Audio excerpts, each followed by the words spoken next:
Welcome to another edition of your Wednesday Night Sports Delight, the platform sports talk show. Question is, did she subscribe? Right. I know she's down on YouTube.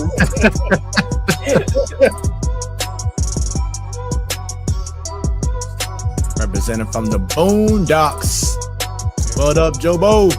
Hello, what's up? Happy Wednesday. What up? She repping her Hey Sister Soldier look right now. Everybody give it up for Bunny. What's happening, Bunny? What up? Happy hump day.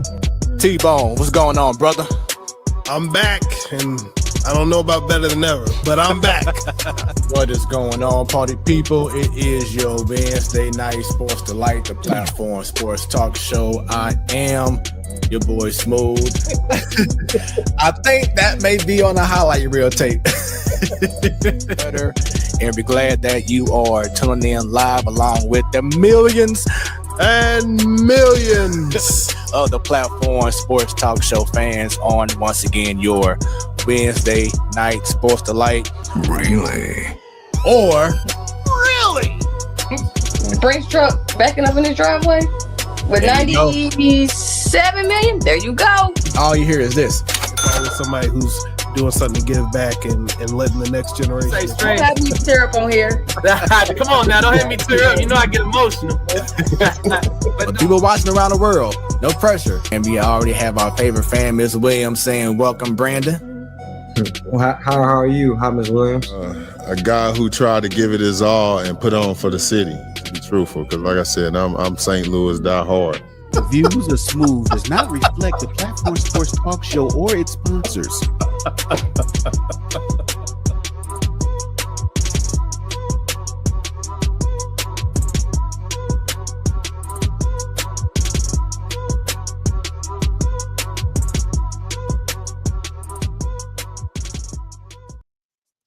What is happening, everyone? 2025 is here, 15 days in, and finally, the main show is on tonight, your Wednesday Night Sports Delight, the platform sports talk show. It is your boy Smooth with the Rios, and I got to the side of me. It's Rio. What's going on, brother? How you doing, sir? Good to have you back. How you doing? How you It doing? was like the second show on the main show, right? Second show on the There we main go. show. I know last time you was on, you said you definitely enjoyed it. It was Oh yeah, it was different, fun. you know what I'm saying, Different. from the man cave. And that's the good thing about the platform sports talk show network is that each show is different. Each show is different. And we all have a great time. We just want to share our love of sports the best way that we know how. And we cannot do that without each and every one of y'all. So we need y'all right now, no matter who you are, to share this stream across social media. Let everyone know who is a big time sports fan that this is the show they do not want to miss. We want to get all your opinions, your questions in. If you think that you're right, whatever it is, put in the comment section and let's have a good time this evening. I got to do the plug, right? Follow us everywhere on social media, y'all. Everywhere. You see it on your screen right now. We on Facebook. We on the X. We on Instagram. Go on YouTube. Subscribe and click on that bell. For those listening on Hot 365 Radio, shouts out to y'all. Just put in the platform sports talk show when y'all get to your destinations or wherever y'all at, and give us a follow as well. If y'all know someone that would be an amazing guest and have their stories told, of course, sports related, shoot us an email, platformsportstalkshow@gmail.com. If y'all want us to come out to y'all event and do some, on the fly reporting or get some great interviews going, whatever it is, we got y'all covered. Shoot us the email as well or get in the DMs and let us know, and we'll make something happen as well. Also, as I said before, we on Hot 365 Radio, where it's always hot. Just go to the app on iOS or Android, put in Hot 365 Radio. You will see the logo, and you in there. You're good to go. Also, they have a Twitch channel, so y'all can see us on Hot 365 Radio's Twitch at twitch.tv/Hot365 Radio. You can also catch the replay of our most recent show each Sunday at 3 p.m. Central Standard Time. every first Wednesday of the month, you have Ladies Night, and they had a very special show last week as they celebrated their 4 years, y'all. Their 4th year holding things down, doing it in which I call the best panel of women who love sports. And last week it was a treat.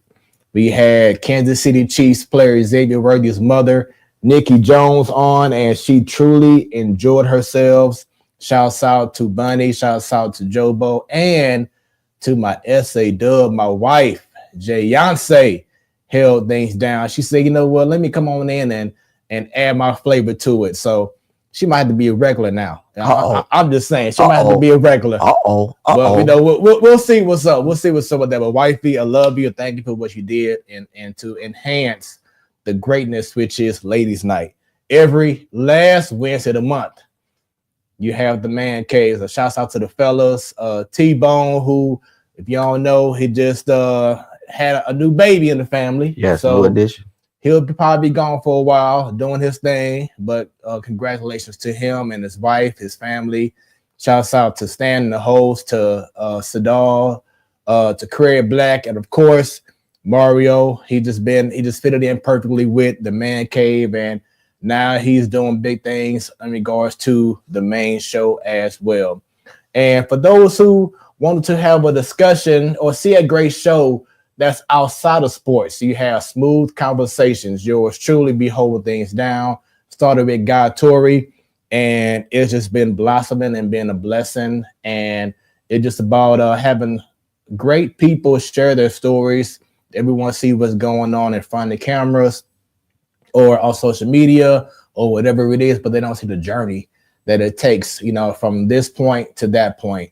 And we get those stories told, and they're vulnerable. It can get emotional, but we keep things 100, and the show is truly amazing. So go on Smoooth Conversations, once again, that's Smoooth with 3 O's, and subscribe to that page as well. So that's what's going on in my world. Up next, she's the host of Ladies Night. She's ready to rock and roll. You know, she Mrs. Do It All out there holding things down. Bunny, how you doing? Oh, she on mute again. There we go. New Year. My trademarks to start off on mute. New Year, hey Bunny. I know, right? Let's get a plug in on that hoodie you wearing though. Shout out to that. I like that. Let's see what your hoodie say. I'm from the Loop and what? Yeah, it's nice. It's nice. Lou and I'm Smooth. Done by yours truly, Smoooth Creations, y'all. Okay. By Smooth. And you see that QR code right there? Y'all can scan that right now if y'all want to. You know, not if y'all want to. I need y'all to scan the QR code and connect with yours truly and get your own customized apparel done. Smoooth Creations. That's how I do it. But Bunny, how you doing? Hey, I'm still trying to thaw out over here. We a week and a half after having a snowstorm. You look outside, we still covered in snow. I mean, at least we can still drive on the streets and highways, but I was like, man, this thing is not gonna disappear anytime soon. But other than that, hey, thriving and surviving. And especially because it's like, you know, less than 20 degrees every day outside, so the snow can't go nowhere. No, it won't. Right. It won't go nowhere. It just stuck there, y'all. That snow just stuck. It's almost 2 weeks now at this point. I'm like, that's what winter does, right? This is not typical for us in St. Louis, but it's typical in winter to have snow, to be cold. So it is what it is. Right. Shouts out to the fam, Jose Scotty. He's a huge sports fan. He tuned in a few shows ago. He was locked in regards to college football and everything. Oh, okay. Stay tuned, Jose. We got a topic for you with some college football. Stay tuned, sir. And Scotty, go ahead and share this stream with your peoples right now, family, friends, social media followers. Share this stream. We want to get as many people tuned in and get their viewpoints throughout the whole evening so we can interact with each and every one of y'all. And, of course, we have another panelist from the highly esteemed, highly acclaimed, highly rated Ladies Night panel. It is highly rated. I mean, they just be doing the damn thing. Yeah, they did the damn thing last week. Man, holding it down. From the Boondocks, she about to celebrate another addition to the family. Jobo, what's happening? What's up? You guys said it's been like 15 degrees. It was hot outside last Saturday. It was 30 degrees. The sun was out. Ooh, You scared me there. I'm like, was she in the same place I was in? But okay. No, it didn't even feel that bad on Saturday. That's how cold it's been here. You know, it's been freezing, but it was like 30 degrees and sunny, and woo, it was kind of hot outside. But yeah, what's up? Man, I was telling the wifey, I was like, anytime it's 40 degrees at this time, it feel like 80 based on what we went through. Yeah. It does. Mia wanted to come inside after going down the sled once. She was like, "It's hot out here," and wanted to go inside. I'm like, all right, weirdo, let's go. Right. And I think it's supposed to be like 40 or 50 on Saturday, but then like 19 degrees on Sunday. Yep, that's what it was. I'm like, oh, crazy. But hey, we here. And as I said, as y'all brought up last week, and in regards to just what I brought up on Smoooth Conversations, prayers up to those in going through the wildfires in California. Just a lot of stuff that's been going on in these 15 days of this new year already. From here to all across the world, it's been crazy. So our prayers up to those who have been affected by anything that has been negative at this time. Prayers up, and just wish and hope for better days ahead in 2025. So just want to give y'all, we want to lift that up before we continue on with the show. But congratulations last week, Joe and Bunny, in regards to the amazing show y'all had last week with Miss Nikki Jones. How y'all feel about the show? I thought it was a good one. It's one of our better ones in a long time. Cool guest. Even had my neighbor talking about it. He was like, "How did you guys get Nikki? Like how did you get an NFL player's mom on the show?" Like, I don't know. Smoooth just reaches out to people and he gets them. So and she did say it on the show too. Remember, she said in the DMs. Boy, that DM segment was funny. But yeah. Slide into the DMs, and she finally looked at your message, and was like, "Okay, I'm gonna respond." So good. Shout out to the producer for that, and shout out to the producer's wife, Jamie. She was fun too. I'm glad she was on there, and I'm gonna plug her to come back next ladies' night and the night at ladies' night after that, and after that. I'm just saying, Jamie, you got a spot. Let's go. Jamie, you might have to as of June, regardless, because out. But no, I don't know. One of my favorite parts of that interview last week, though, yes, the DM part was hilarious, but just hearing about draft night. That's cool. You always see it on the TVs and all the videos and stuff, but you've never actually heard it. You hear from the player that's being drafted, the kid, but you never hear it from like a parent's point of view. So I don't know. I just thought that was really cool, and she got really in depth with it. Yeah, that was dope. Bunny, did you have takeaways from that conversation with her? Her husband could be in her DM right now, so she gotta check the DMs. Your blessing could be in the DM. I didn't even think the 7 was gonna go the way it did with that. And between that and then Jamie putting her 2 cents in, I was like, wow, the DMs is popping for different reasons. But okay. Yeah. But no, I would never hate on someone using the DM, because that's how we got here. You know what I'm saying? The DMs, it was right on time. You know what I'm saying? So, hey, all you can do is shoot your shot. I mean, what you got to lose, right? Steph Curry on them. But yeah, very good talking to her and just hearing about her journey. And on top of that, some of her goals, and that she said, as a mom, you don't get talked to a lot. It's more about the son, the player, but her goals, what does she do to unwind? Like, just her as a person. So I really enjoyed it, just again, just being a typical mom and doing things and helping her son get a career and have her other kids. So I just enjoyed every part of it. Good laugh. She was real personable. Like, you can, even though we were on the screen, feel like she was right next to her on the couch and we just chopping it up, What's your day going like? What you doing today? What you got for the weekend? So cool. Real good guest.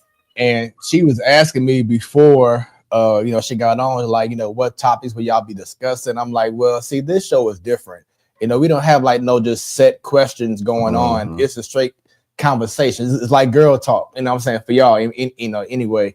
But I'm like, you're gonna feel comfortable, you're gonna be relaxed, it's gonna be like a, you know what I'm saying, girl? It's stuff for so what school did you go to? You know, stuff like that kind of thing. So it made her comfortable, and she definitely was she definitely enjoyed herself and had some praise for her appearance on the show. So once again, shouts out to y'all and thank y'all so much for what y'all do for the Platform Sports Talk Show Network.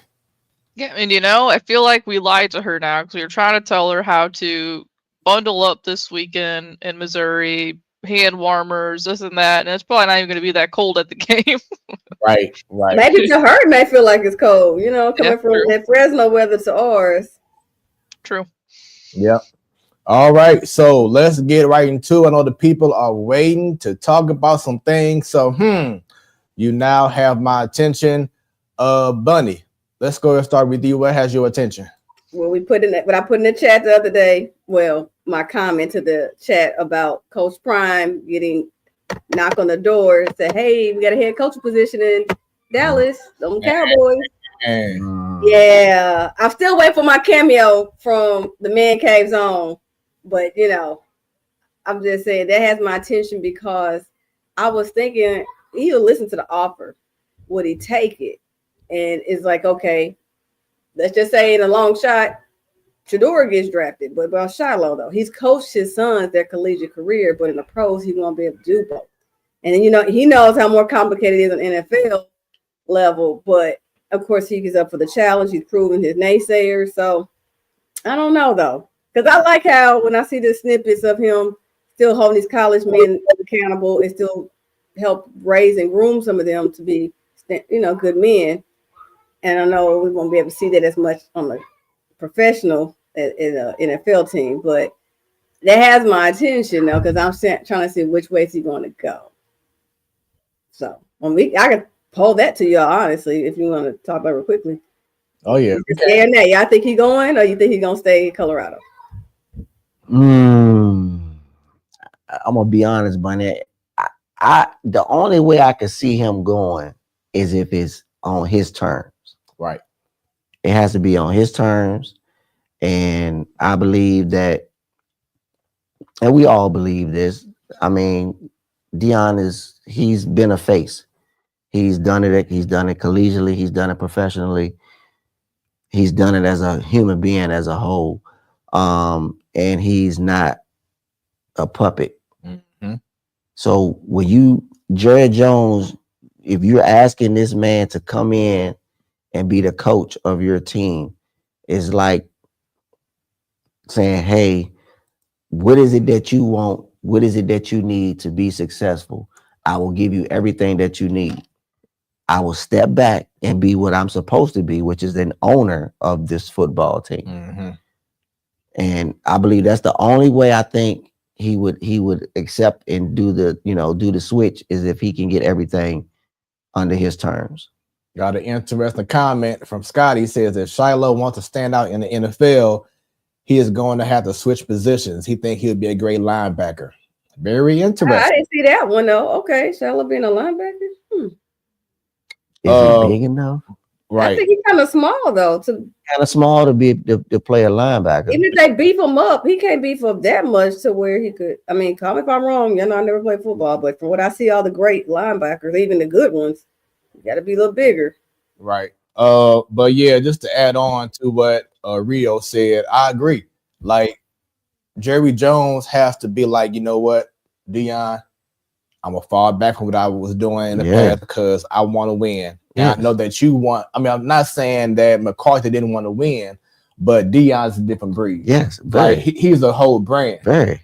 And very he's not going to be that, yes, sir, what up? No, he wants to have his own stamp on whatever he does. Yes, he does. And that's going to be the only way, like Rio said, that Deion will accept the job is that Jerry Jones has to fall back and Deion has to be the face. He has to be the face. He has to be the face. He has to be the face of that team. And if Jerry Jones wants to win it, he gonna have to say he had to fall back.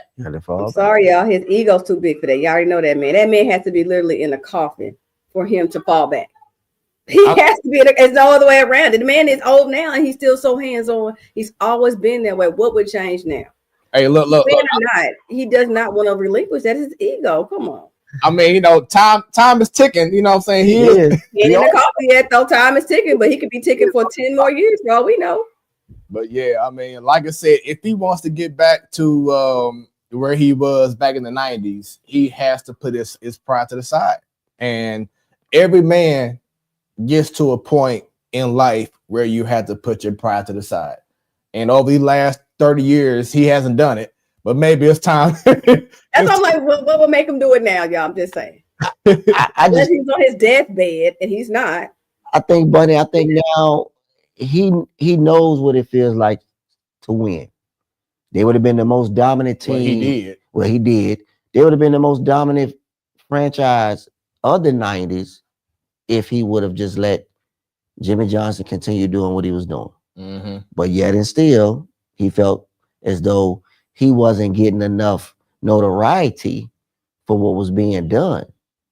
Man, your franchise winning.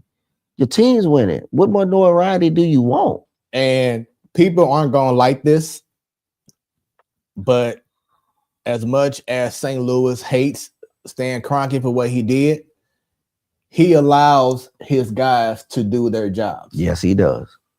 He allows Les Snead to do his thing. Yes, he does. You know, you got one of the best coaches in Sean McVay. You do. You know what I'm saying? You took out, Raheem Morris. He, graduated from being a DC to now he's the head coach in Atlanta. But then you got Shula coming in doing an incredible job with the youngest defense in the league. Yeah.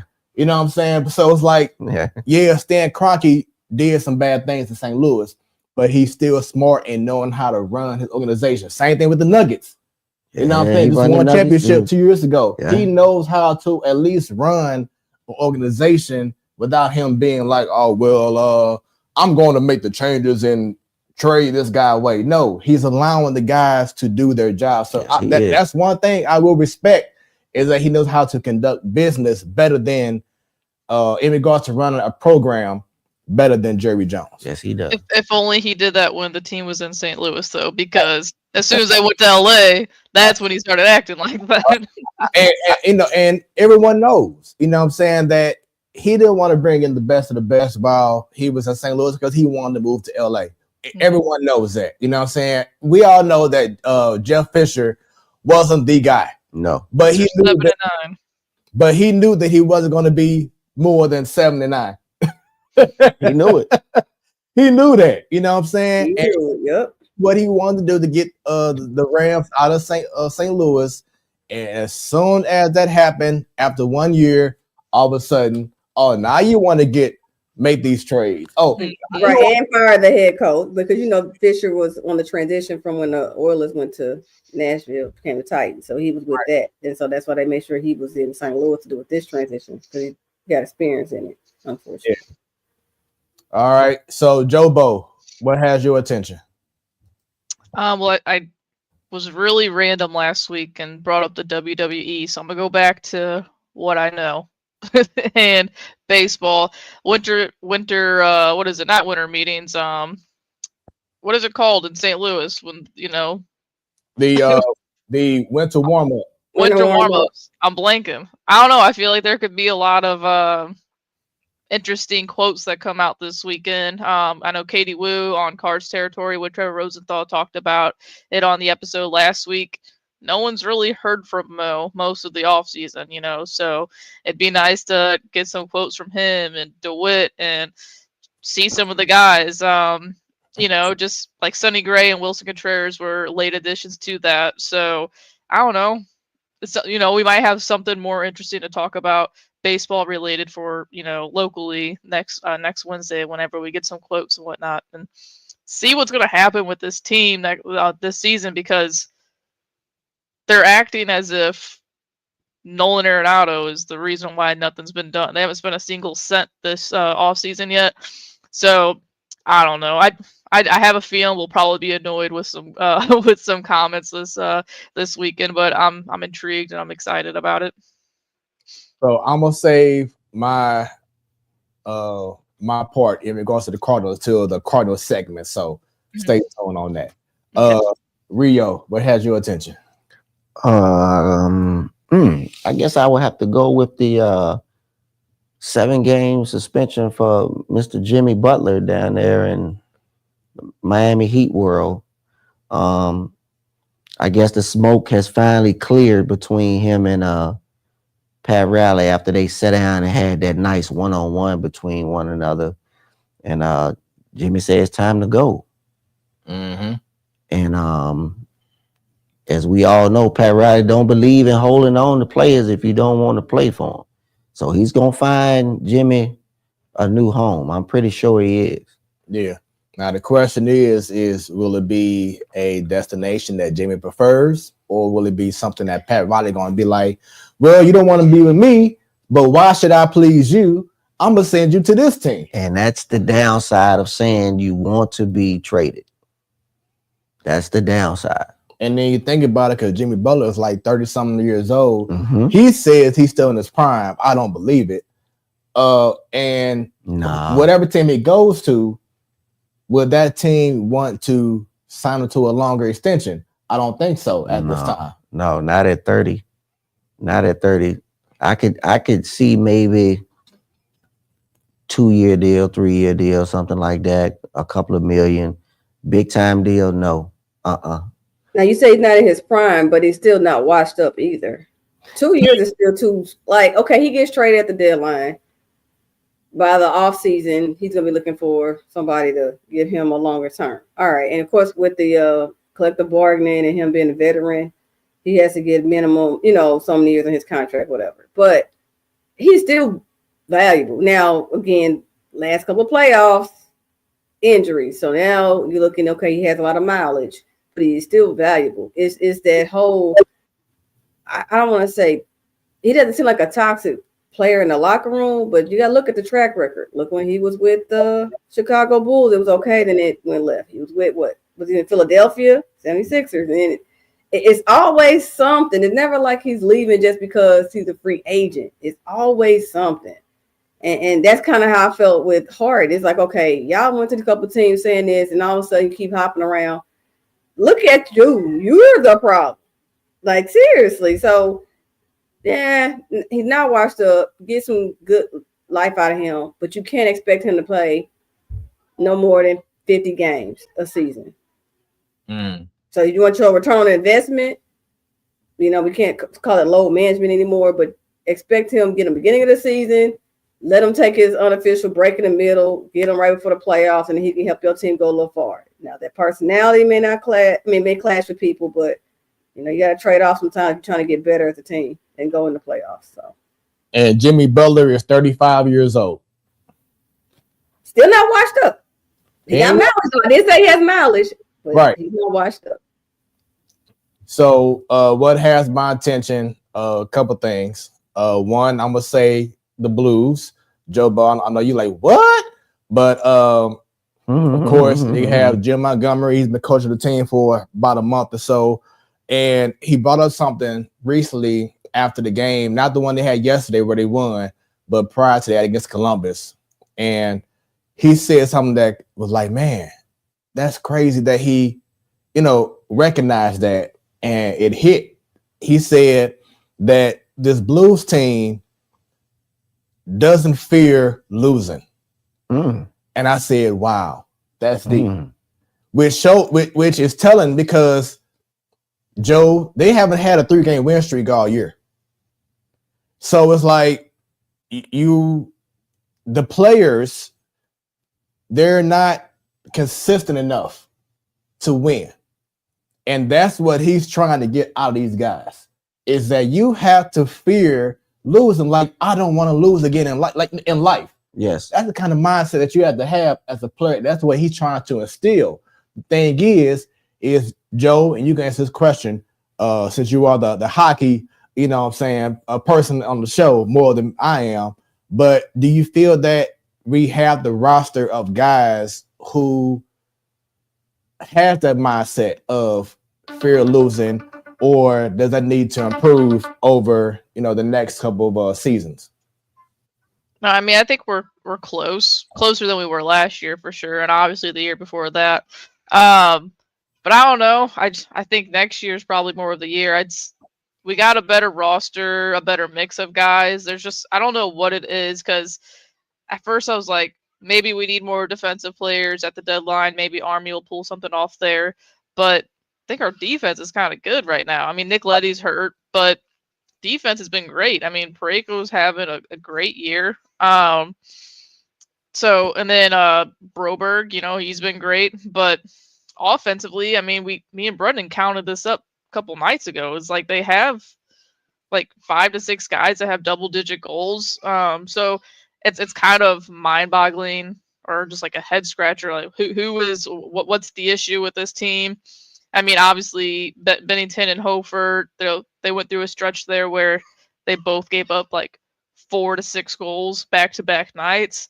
But I mean, I don't know. It's really weird. I don't know what it is. Their special teams is definitely better than it was last year, but there's probably it's honestly probably just one piece, probably one voice in the locker room that's missing. Because I do think this team's got the talent. You got it's so hard for me to say these names, but Snuggerud, that's gonna be there either at the end of the year or next year. Dvorsky, same thing. They're going to be here, and those are guys that they're really looking forward to. So I can't put a finger on what is actually missing, but they're more exciting to watch this year. I will say that. My uncle texted me last night. He's like, if they lose this game, it'll suck. But I mean, they've been more entertaining to watch this year, which is, better than last year and the year before that. Because the year before that was brutal. It was bad. It was bad. So I don't know. I think we're getting there. We're getting close. Like I said, it's honestly probably just like a voice that we're missing because I do think the roster, it's not bad. It's not like a Stanley Cup winning team, but it's not bad. We got a lot of young kids. We said brutal. Now I know that the Stanley Cup team didn't have like that Ovechkin or Crosby.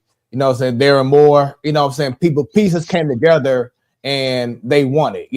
From O'Reilly to you had most from Tarasenko, you had a young Robert Thomas, you had Petrangelo, you had certain guys stepping up, Bowmeister.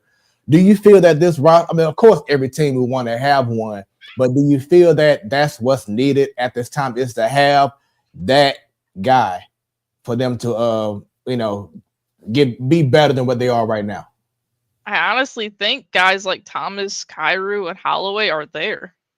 Like those are dudes. Those guys are good, when they're young. I don't think you absolutely need like an Ovi or a Crosby or McDavid or Matthews type player to win it all.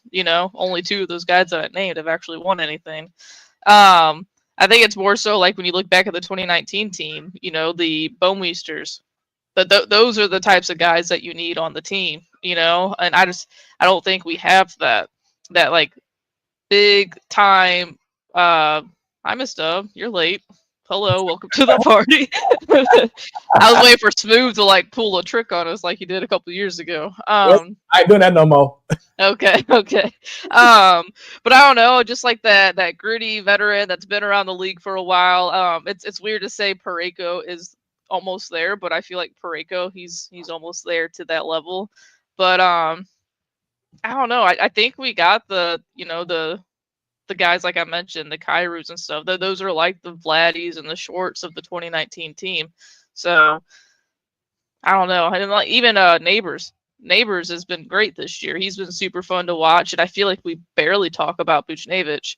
And he's still having a good year. So I don't know. It's probably just some veteran leadership that the Cardinals went overboard with in 2024 that we needed. I think it's kind of just like one guy that we need that's literally missing from the puzzle. And I keep seeing that the Nashville Predators want to trade ROR. I saw that. Yep. That might be the dude. I don't think they'll do it, but that might be the guy right there that you go out and I don't know what you trade for him. You don't want to trade like, especially to the Predators, you don't want to trade additional top picks or something like that, but ROR might be that guy. He's loved in St. Louis.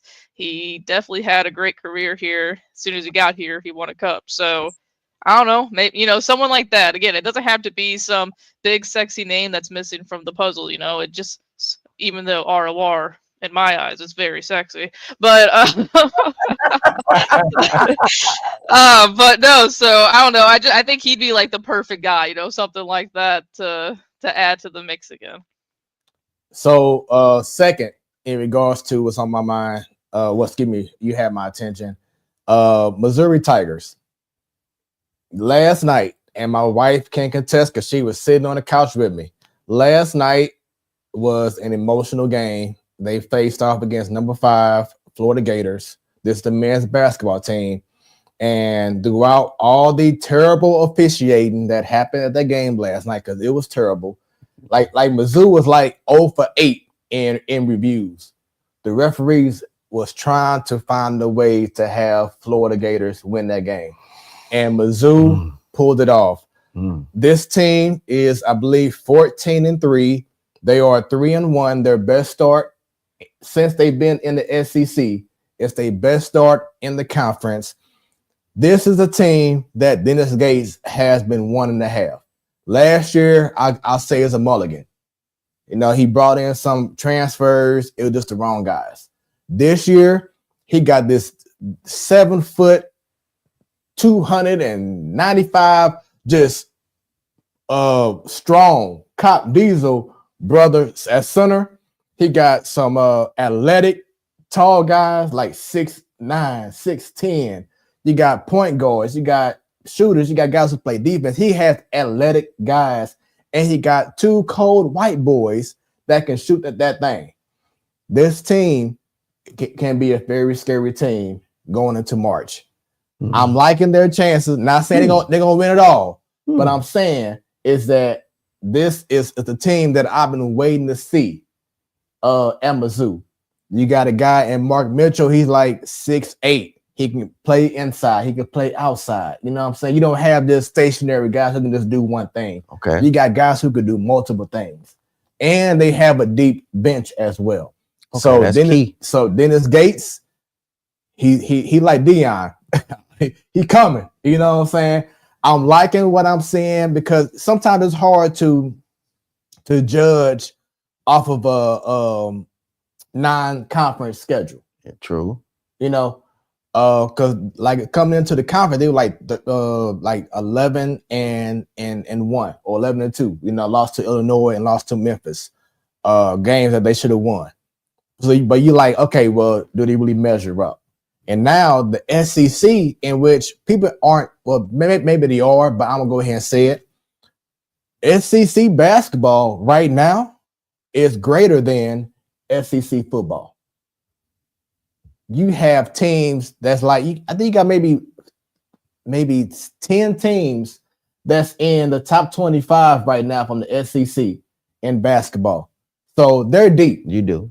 You They're got quite deep. a few. You know what I'm saying? You got quite so a few. for Mizzou to be in that conference and be 3-1 at this time, that says a whole lot. And of course, they're not going to be undefeated or they probably lose a game or two, going down the line. But this is a competitive team that I can see making some noise in March. We'll see. So I'm excited about that. Give us your thoughts. Once again, leave comments, leave questions, share this stream as we continue on. Because now, here we go. Here we go. College football playoff.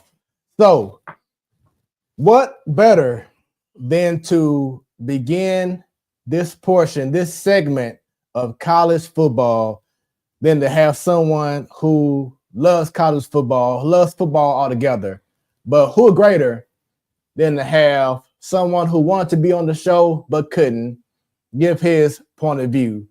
Sadal, the selector, check it out. Sadal, the selector, the real estate DJ, and I am here for the Platform Sports Talk Show.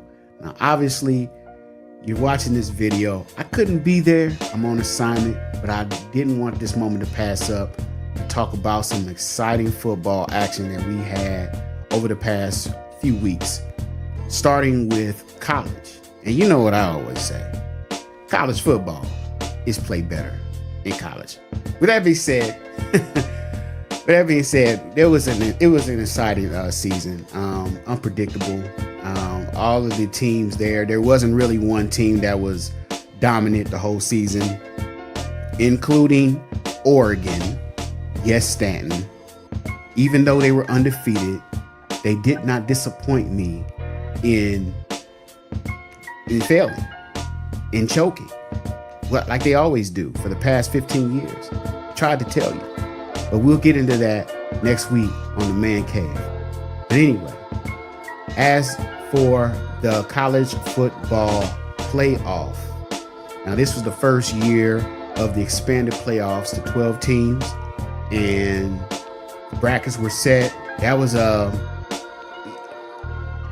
kind of a surprise to see a lot of the arguments. Even with the expanded teams to 12, you still had teams there that people thought that should have been in the playoffs. But either way it went, this was going to be the first year that you really seen some parity in the college football playoff. Instead of 4 teams, it's 12 teams. And I'm telling you, it did not disappoint. From Penn State surprising people with great play. You had Notre Dame come out and have some great play some great football. But I want to fast forward a bit to the Final Four.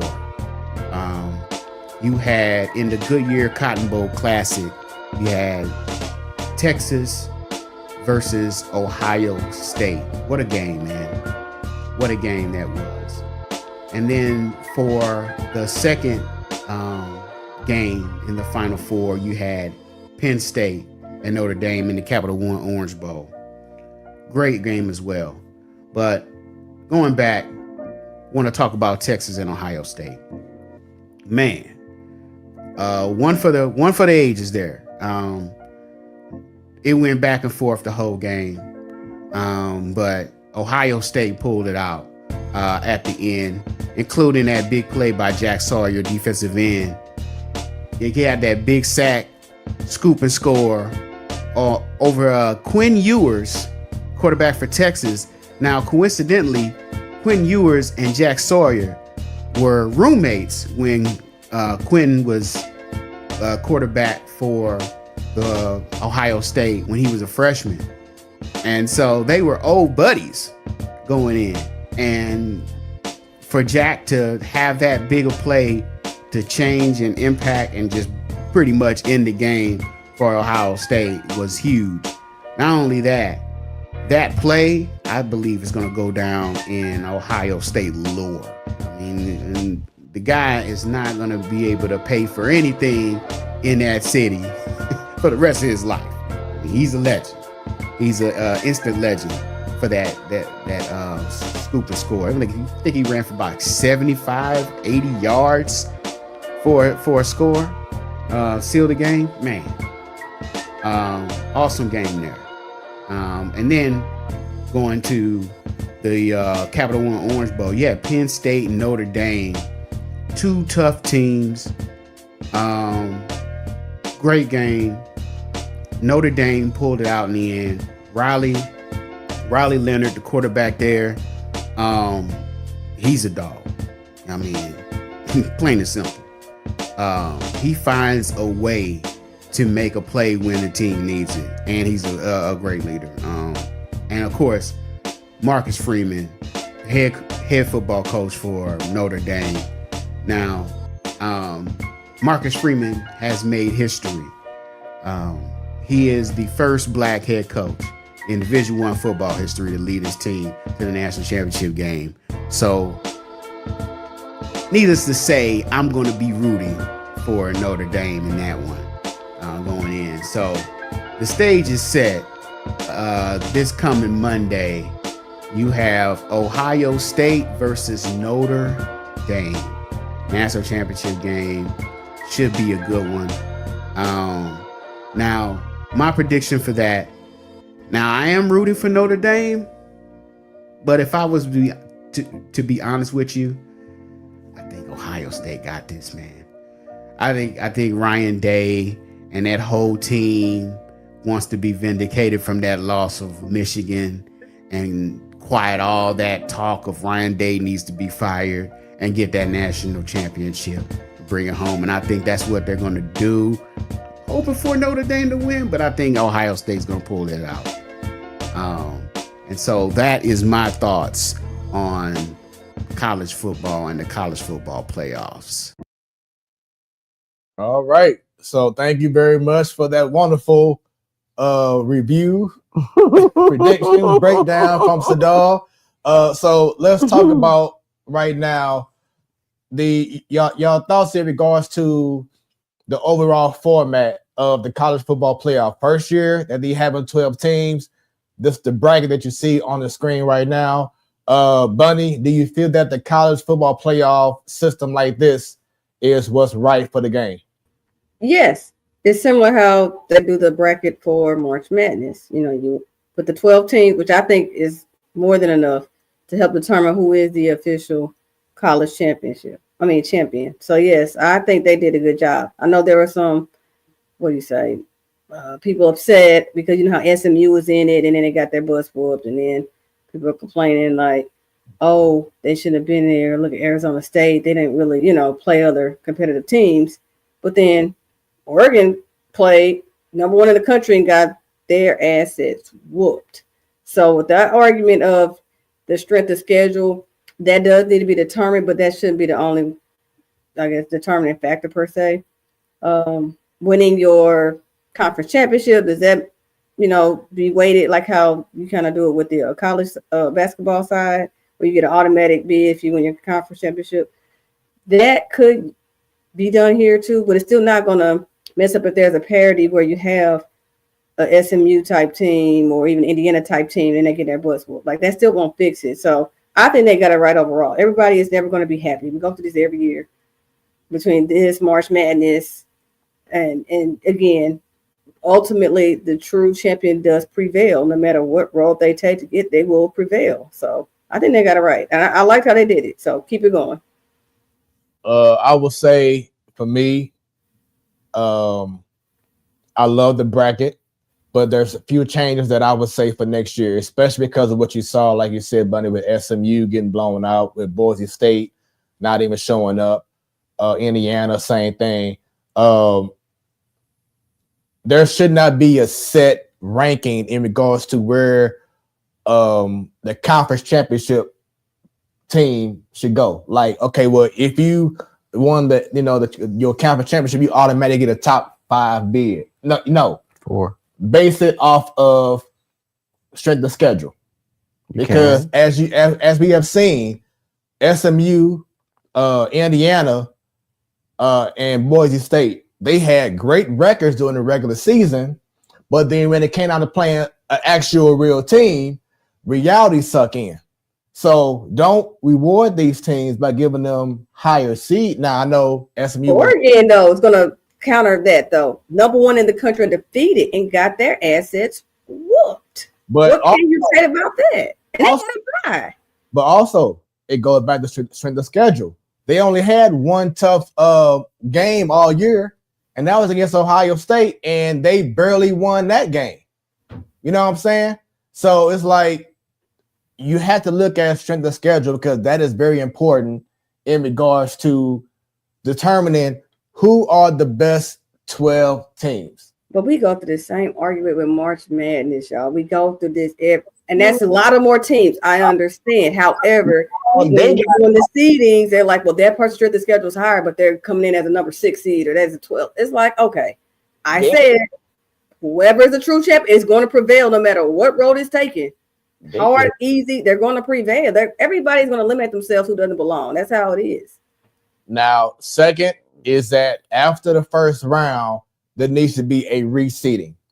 It shouldn't be just no straight, okay, the 12-5 is going to automatically face, 5-4, whatever it is. It needs to be kind of like in the NFL, where the next round, the Chiefs are playing the lowest seed. Yeah. Because like if you look at the bracket from Clemson to Texas, and how Ohio State had to play the number 5 seed Texas in the second round, when maybe they should have been playing a lower seed. You know what I'm saying? Something like that. Yeah. You know what I'm saying? So I think after each round, it needs to be a reseed to make sure that the best team who has the best ranking is playing the lowest seeded team in the next round each time until you get to the championship game. Go ahead, Bunny. She got a So do you think if everything was going how you say it would be going, as far as reseed in the second round, and that Ohio State wouldn't be in the championship game right now? Yes, they would. And my point is, they took a role where you said, okay, they played a lower seed, they played a high, and they prevailed. Okay, let's just use Notre Dame, for instance. Again, Notre Dame was lower seed, 7. They played number 2, they played a lower seed. I hear what you're saying, but I guess because I'm going off of the March Madness, and that's why I keep having the same argument. I go through this every year with them. Some people get lower seeded than they should have been. You got to show up to win, no matter where your seeding is. Now, granted, football it's a grind. It is a lot more physical, longer, but March Madness has a lot more games too if you keep going and winning. But they get a break after a while. But my point is, you got to show up to win. It doesn't even matter some of this what we're arguing about. Yeah, Indiana got their bus with Boise State, but I keep saying Oregon got their bus whooped. What's the thing on that? So I'm saying resetting it is like, come on. Once you get the season, fine, strength of schedule. That's it. Stick with it. And let's let it keep going. Again, the champion will prevail. Whoever showed up when they should have will win. What are your thoughts, Mario? So I'm just gonna piggyback off of what you said, Bunny. So what you're saying is, and I follow what you're saying. I like what you're saying. The only difference is and I'm not trying to make it an issue, but the March Madness, the way they got it set up is the seedings and everything, and the way they do it is totally different than the way they do it, the way they're doing it for these 12 teams. Now to go by strength of schedule, everybody knows Miami should have been in. It shouldn't have been SMU. Do I agree with that? Yes, I do. Do I believe they got it right just for them to be on the first go around? As far as the way it's set up, yes, they got it right. To your point, Smooth, as far as changing the seedings, I don't know how they will go about doing that. Because if I don't won the SEC, the Big Ten, the ACC, and the Big 12, then I deserve to hold my seeding. 1, 2, 3, 4. I deserve to hold my seeding. Now, the rest from 5 to 12, then maybe then they need to set it up to where, as like you said, you having teams play lower seeds as they advance. But my biggest thing I think that everybody's going to talk about is, if you win you're a conference champion, you got a whole week off. Almost a week and a half off. That killed Oregon. If you look at it, everybody that was off lost. Everybody. From Georgia to Oregon, Boise State was one. And Arizona State was one. And actually, Arizona State put up a bigger fight than any other top 4 teams. Yeah. So to me, I believe that's one thing that they're going to tweak is, how long should these teams have off? And I'm thinking, if I'm already hot and I didn't just come off a conference championship, maybe a week is too long to be off. Because you can't practice game speed. You can't do that in the NFL. You can't do it in college. So my thing is, do they have it right? Yes. But if there was adjustments to make, it would be that week layoff if I'm a top 4 seed. Now, the only thing we brought about that is that if you're a coach and you have players who've been going through a Mhm. 10-game season, Mhm. and players are hurting or trying to recover. They want that. They want that week. Yeah. You know what I'm saying? Yeah. So your guys can be healthy. Yeah. I think any coach would take, give my guys a extra week to prepare or, to recover, to recoup, to get healthy. They would take that. You know what I'm saying? They will. They will. It's a gift and a curse in regards to having that bye week. But Yes, I think you're saying that bye week, but think about all those teams. Don't forget the college semester, because don't forget student athletes. Yeah. I forgot about that part. The second week, usually they're not even playing because that's semester, that's finals or whatever. And then with the bowl games. So the people that's going to the college football playoffs, they're not playing after like that second week of December anyway. Those bowl games for everybody who didn't make her playing. So that technically is not just a week off, it's actually a few more weeks if you think about it. See, that's what I'm saying. It's more than a week off. Oh, yeah. I think the top 4 seeds had like 3 weeks off. Yeah. Everyone else had 2 weeks off. Everyone else had 2. Joe, your thoughts in regards to the college football playoff format? You like it? For what I've seen, yeah, I liked it. I had no problem with it. And you guys talking about that reminds me of the discussion about playoff baseball, how, if you get a bye, then you're cold and this and that. So I guess it goes like that for different sports. But yeah, I liked it. I had fun. I've actually watched a decent amount of college football playoffs this year with Brendan, and I don't know. I'm excited for this game though. That's for sure. In which he's referring to Ohio State versus Notre Dame. It's time for the predictions. Bunny, who you rolling with? Notre Dame with the pretty boy head coach or Ohio State? Oh, okay, that's a heck of a description for Coach Freeman. I'm with Mario though. I mean, not Mario, so Sadal. I do want Freeman to get the W, but Ohio State is built for championships. So I would give them the nod. Even though I want Freeman to win, but I'm going to be realistic. The Buckeyes. Joe, who you got winning? Yeah, I agree with what Sadal was saying as well. I would like Notre Dame to win it, but there's just teams sometimes that just come out on top, and Ohio State seems to be one of those teams. So I'm just gonna stick with it. Mario. I'm gonna take that scarlet and gray. I'm gonna take the Ohio State University, but I would not only like to see Marcus Freeman win it because of his ethnicity, but y'all got to understand Notre Dame is independent. They are under no conference in college football. So not only will he make history in that aspect, they will be the first independent collegiate football team under not under any collegiate conference to win this title.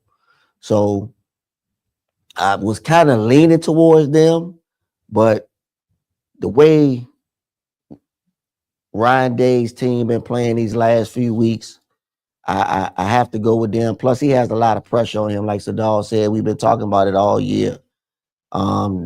They want him out. The man's 0-4 against Michigan. And that's basically what you got hired for. You hired to beat your rival, but you're 0-4. And right now, after that flag stamping on your home turf, I think it kind of like it was a knockout blow. And I think now, smelling salt, they done came too. So I think now I think they're ready to go play some football. So I'll take Ohio State. Oh man, I love all y'all picks. You gonna do me like we did in baseball? That's exactly what you're supposed to do. I love all y'all picks, but I'm gonna take a page from my wife and go with the underdog, and that's gonna be Notre Dame. I feel that the luck of the Irish is gonna happen, and I love their defense. Man, their defense shut down for the most part. Penn State in that second half. Yeah. It was like, okay, first half, what the hell are y'all doing? Second half, that's what y'all supposed to be doing, stuff like that. So I got Notre Dame taking this this natty. That would be good because you'll have 2 St. Louis kids coming home with some championship rings. Yeah.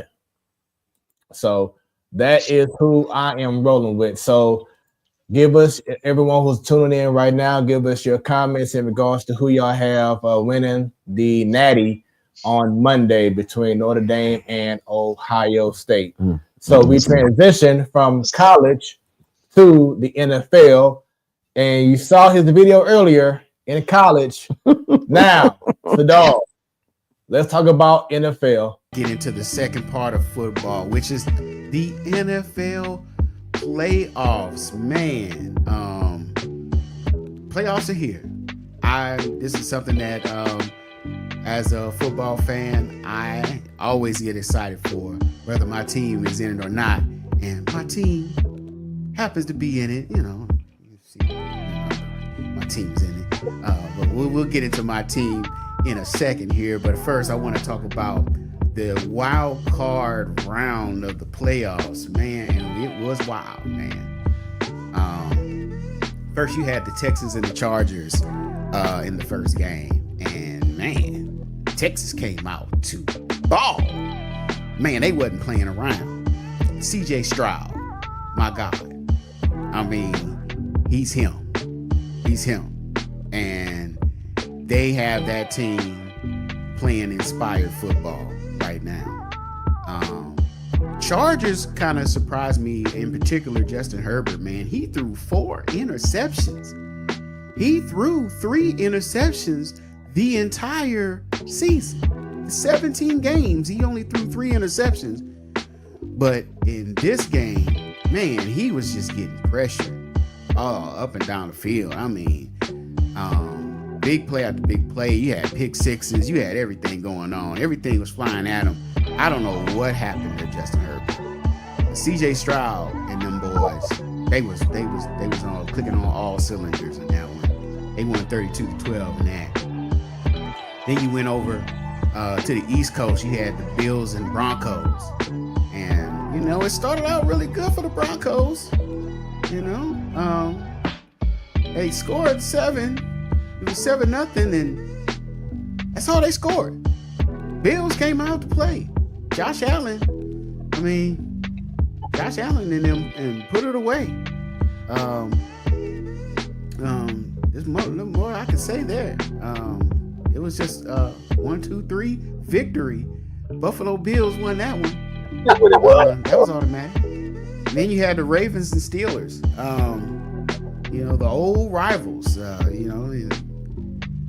They came out and it was rival by name, but the Ravens pretty much had that in the bag the whole game pretty much. Lamar Jackson, pretty much sealed the deal for them for the Ravens there. They won 28-14. Going back, Bills won 31-7. But the Ravens kind of put that away for the Steelers. Steelers are done. They got to figure it out. They just don't quite have it with Russell Wilson.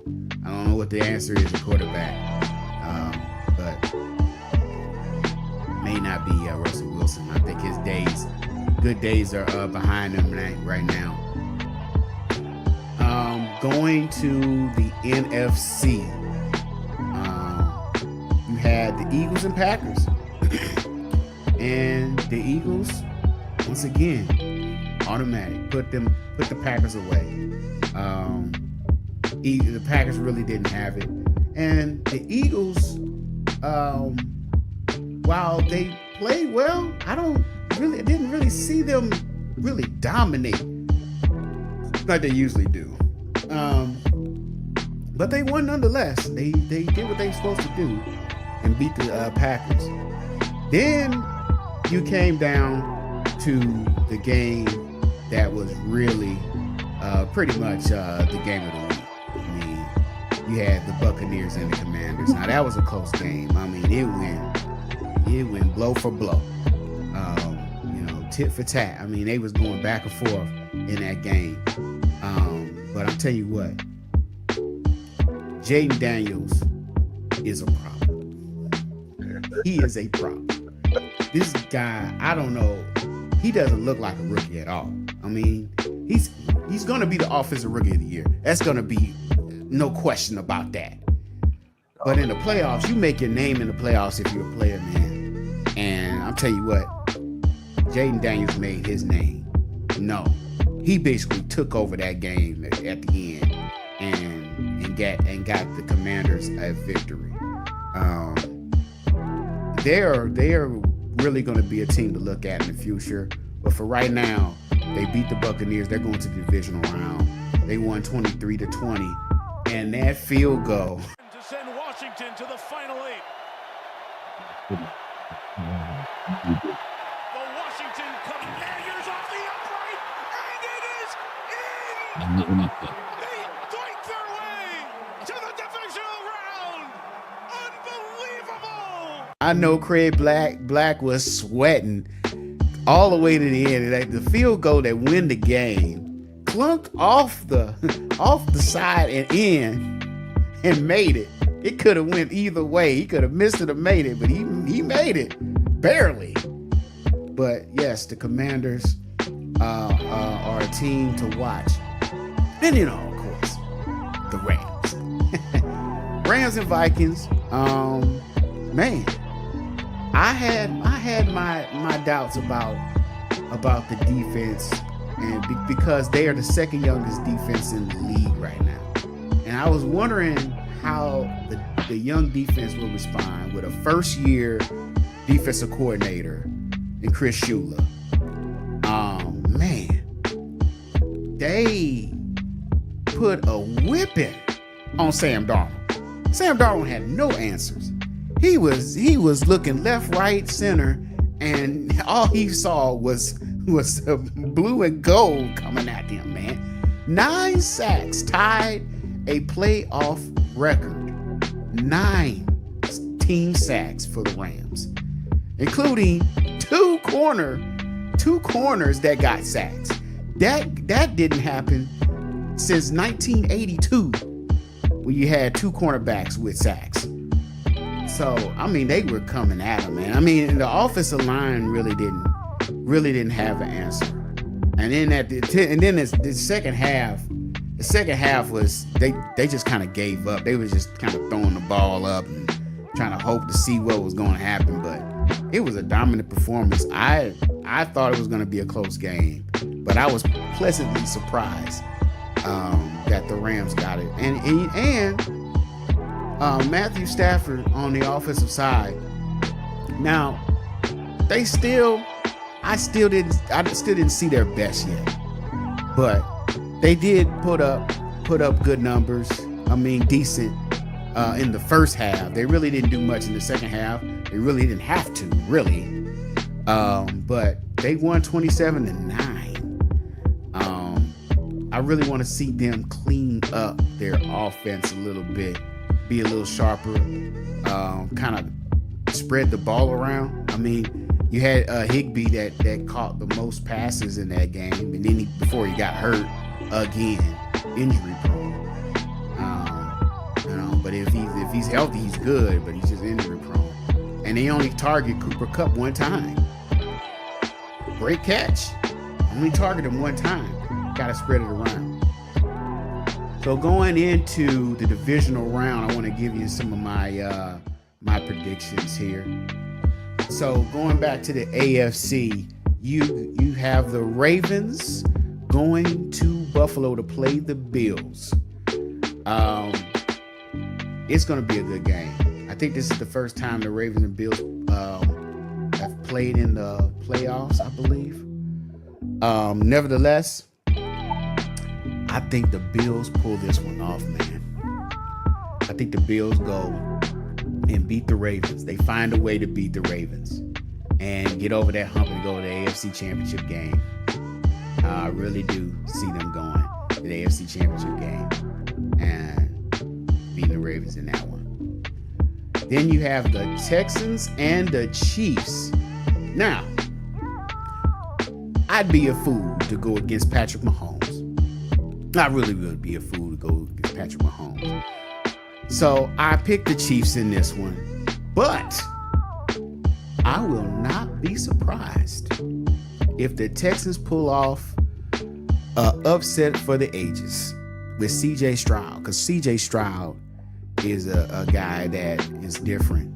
You know, he's kind of like that mode of Jaden Daniels. I don't know where they make those quarterbacks from, man. But I wouldn't be surprised if C.J. Stroud pulls off an upset. Pick the Chiefs, but a possible upset for the Texans. Moving on to the NFC divisional round. You have the Lions and the Commanders. Now, the Lions, I picked the Lions.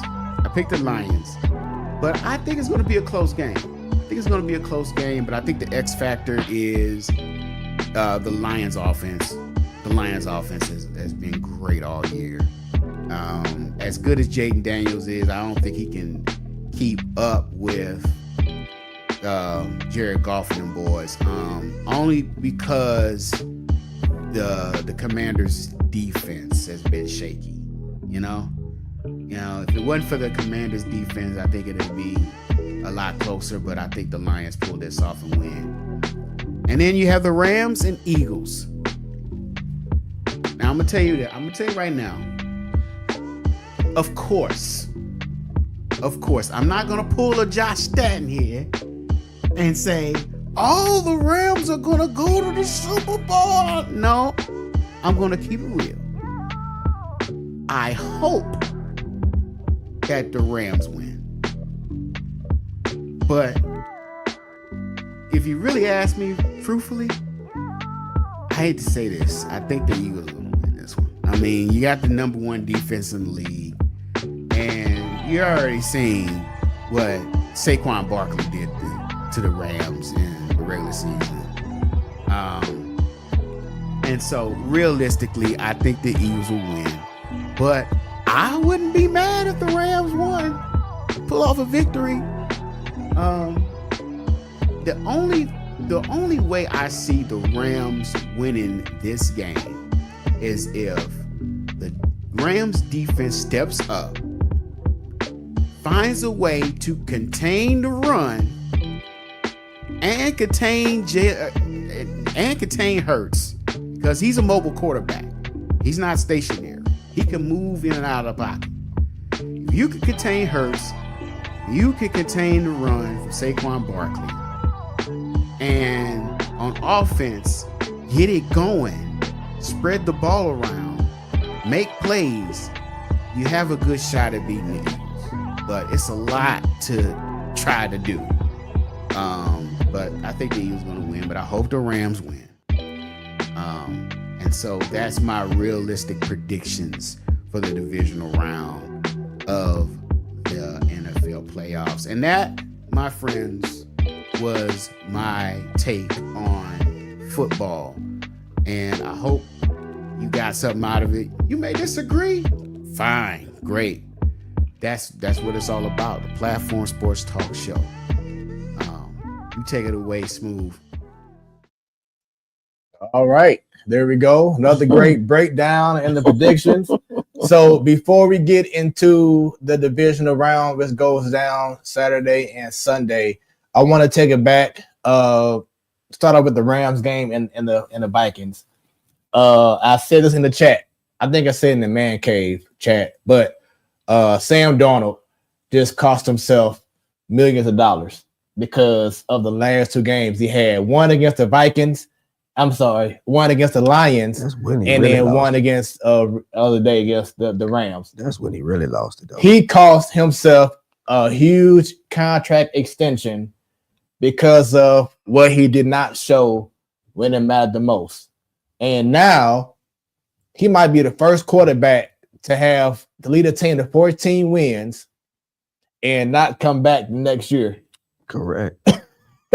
Isn't that crazy? Correct. Because of what you saw against the Lions and the Rams. Your thoughts on that, Mario? Excuse me. I honestly think he lost the bag in the Lions game. I really do. I really believe that if they would have won that, I think then they would, I think that the process is probably it would have been entertaining then. but I really think he lost it in that game. If he would have won against the Rams, I think it would have been on the table, but I don't think it would have been a given. Yeah, it's a wrap now. But it's a wrap now. Now, if JJ McCarthy comes back, he's healthy. Do you go with the rookie, or do you stick with the what I call him, Sam 2.0? So we shall see. We shall see. Before we continue on, Bunny, I know that you got to go, so to go ahead and give us your thoughts and your predictions for the divisional round. Ravens. Bills, right? Yeah. I say Ravens. Who else am I missing? Help me. Texans, Chiefs. The Chiefs. But in honor of Nikki, I don't mind rooting for them. All right. So we have them, and who you have with this round, this matchup? The Lions. All right. Next. Yeah, I'm sorry against Greg Black. That's his team. I get it. I pull the Commanders, but I think the Lions. They're just too damn dominant. Of course, the Eagles fly. Eagles fly. She said, "Of course, the Eagles, duh." And of course, oh wait a minute, I'm sorry. And back here, yeah. What I talked to you. See, Joe Bo knew from last week. Ravens. I'm riding the Ravens and Lamar Jackson's coattail all the way. This is the year, especially going on the road because they were at home last year and lost. This is the year. all right. Well, Bunny, thank you for your time. I know you got to get into Supermom mode, so thank you, and we will talk next week as we get ready for the conference championship games. All right. Thank you all. Have a good night. All right. So now let's go back to the wild card round.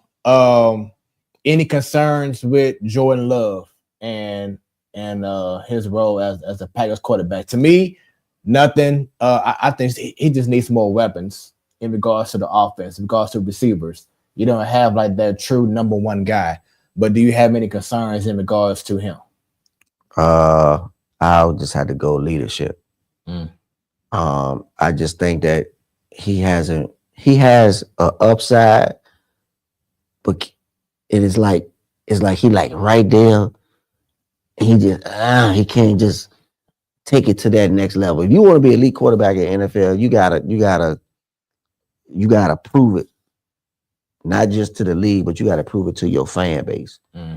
And he has not proven that to his fan base that he's an elite quarterback. So I'm thinking leadership is one of the things that he needs to work on. And some of his throws could be better. But mechanics, that's something that you work on the off season and things like that. But I just think being a more of a leader, I think will help him actually carry that upside that he got over the top. Now, granted, remember he did have that injury that he suffered. Correct. So that may have, And I think that probably was what hurt him. You lost Christian Watson. I mean, so you to me, you have a few pieces. You just don't have that one guy. You don't have that guy on the outside that's a threat. Yeah. So until he gets, like you said, they get that one guy that's a threat and he becomes more of a leader, I think he can only go up. His ceiling is high. Someone else I want to bring up, Joe. Russell Wilson. Is he done in Pittsburgh to you? Yeah, probably. I mean, he had a better year this year than he did, the year before, obviously, but I don't know. That didn't look too pretty there at the end. Yeah, to me, he's he had a great career. Not saying he won't be a backup for someone, but like getting old, Yeah, I agree. I think his time as a starting quarterback is a wrap. Yeah, it is. Yeah, it is pretty much a wrap. All right, so let's get into the predictions. I know Bunny had her picks earlier. Now it's time for us to have our fun. Let's go ahead and start off with the first game going down this weekend. Houston and KC. I know, Joe, It's Houston. It's CJ Stroud. You know, we know your love for Houston and everything. Who do you have winning this matchup as the Chiefs have pretty much, especially like Mahomes, been out for like 3 weeks. So he's ready to rock and roll. He's healthy. The team is healthy or should be. Who do you have winning this game here? You're gonna make me say it out loud. You know what though, Smooth? I can't wait to hear yours because you're talking about underdogs and stuff in college football. So yours better be the Texans winning this game. But I don't know. I mean, it's probably going to be the Chiefs. You know, after though you were just mentioning that couple weeks off here and there for some of the college football teams didn't go so well. I don't think it's going to be a blowout. I think we're going to get a good game. And I mean, if the Texans played anything like they did in the second half, they got a real chance. I do think that. But I mean, like I said last week and about Ohio State, it's usually that team. But I will say BK from 101 annoyed me with this tweet last week or on Sunday saying like, man, the Chiefs are either going to play the Bills or the Ravens. Like he just already just like calling it. And he's so cocky. I hate it. And that's why I hate Chiefs fans. So I hope to God, man, like come on Texans, come on Stroud, come on. I want to see an upset so bad. So yeah, that's what I got. Rio. I'm gonna take the underdog. I'm gonna be the one to take the underdog.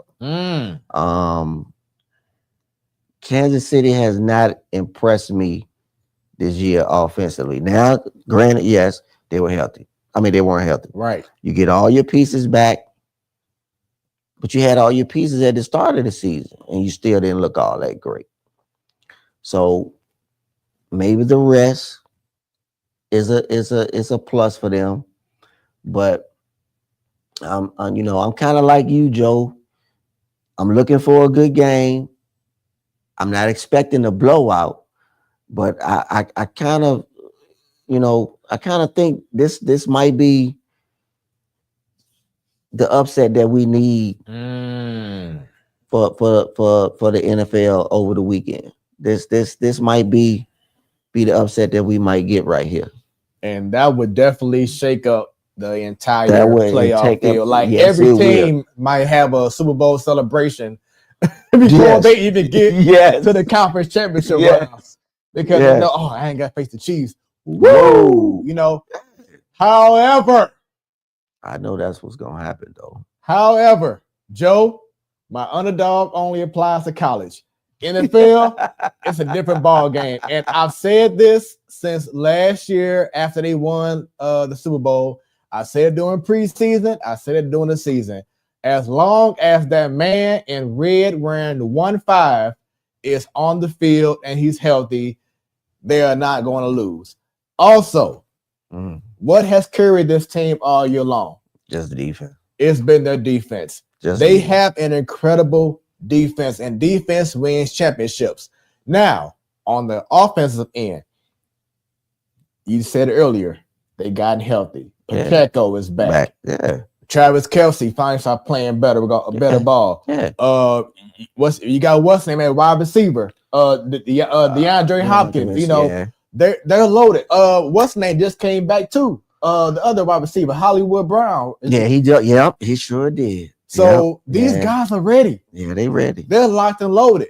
So I cannot go against the Chiefs. I just cannot do that at this point. As long as 1-5 is up and healthy, I cannot go against the Chiefs. So I got it. It may be a great game, but if you have 1-5 with the ball late in the game, last possession, I'm going with 1-5. So I have the Chiefs winning that game.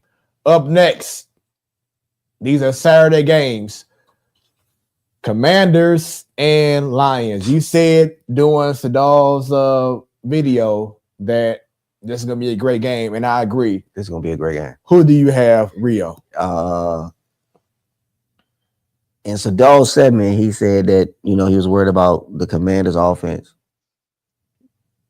you got two of the best offensive teams in the league right here playing against each other. It's kind of tough for me to kind of pick this one because I really like the way Jared Goff been playing this year. But this guy that's wearing 5. Ooh, you going with the underdog. See, now that's the underdog man, Joe. This guy that's wearing 5 over here, he's special. He's special. He didn't already proven that he's special. He already told the people that soon one day they was going to be talking about him. So, and we talking about him. So with all that being said, I'm probably still gonna roll with the Commanders on. Yeah. I just got this feeling, man, that they might. Dan Quinn, if defensively, if they can stay locked in, they got a shot. Remember, Detroit is not 100% healthy on defense. So, but Aaron Glenn got these boys playing lights out. So, if I had to pick, honestly, truthfully, yes, I'm going to go with the Commanders. I'm going to ride this Dan Quinn defense. I'm not worried about Cliff Kingsbury and 5. They're going to find ways to keep a drive alive. But it can't be no rolling of the dice like he did last weekend on 4th down and not taking these points. Not against these guys. Right. Joe, who you got? I'm just gonna stick with our team, our new NFL team, the Lions. But it's one of those. This will be one of those games that I don't think I'll be upset if one team wins over the other. I mean, the Commanders have shown they're very likable this year. Daniels has been fun to watch.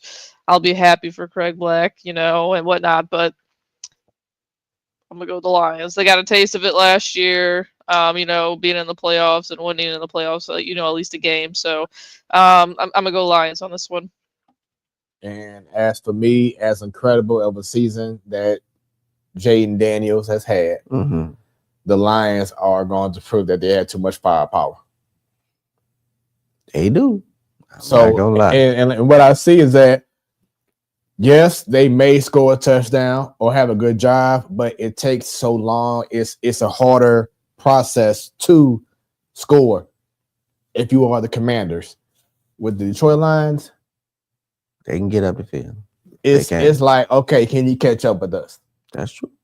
So I'm going with the Lions to win that game against the Commanders. Up next, Rams at Eagles. I'll go first on this one. This is a tough one, but I'm going to take the mental route in regards to this game. The hottest team in the NFL has been the Rams. The team that has had some internal issues over the last few weeks has been the Eagles, especially with A.J. Brown on the sideline reading the whole book during the game, talking about his quarterback, Jalen Hurts. The fans were mad. People were mad about Saquon not playing in the last game of the season to break the record. As great as the Eagles have been playing over the span of the last, 6-7 weeks, I feel like the hottest team, and I just love how this young, and I want to emphasize young defense of the Rams are showing up. Like, much love to them, but it's like, we don't need AD. Yeah. We got this. That's true. I like the Rams defense, so I'm going to go. And Cooper Kupp only had one catch last week. One catch. He's not going to keep on having with this one catch. And even Puka, he had a few catches, but he wasn't like, down the field showing out. They won't like so I'm going to go with the Rams to defeat the Eagles at Philadelphia. Joe, who you have? This one I'm just going strictly because I don't like a team.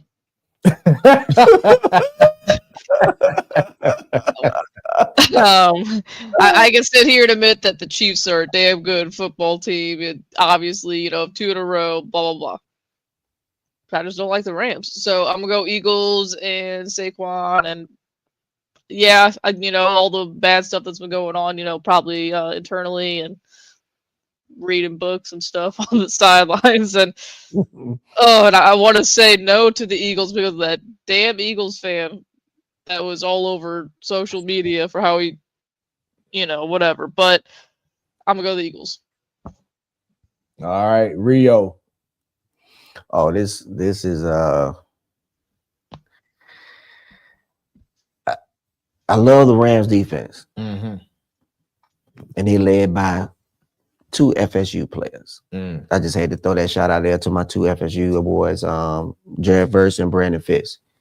But I think Philly just, that front 7 that they got is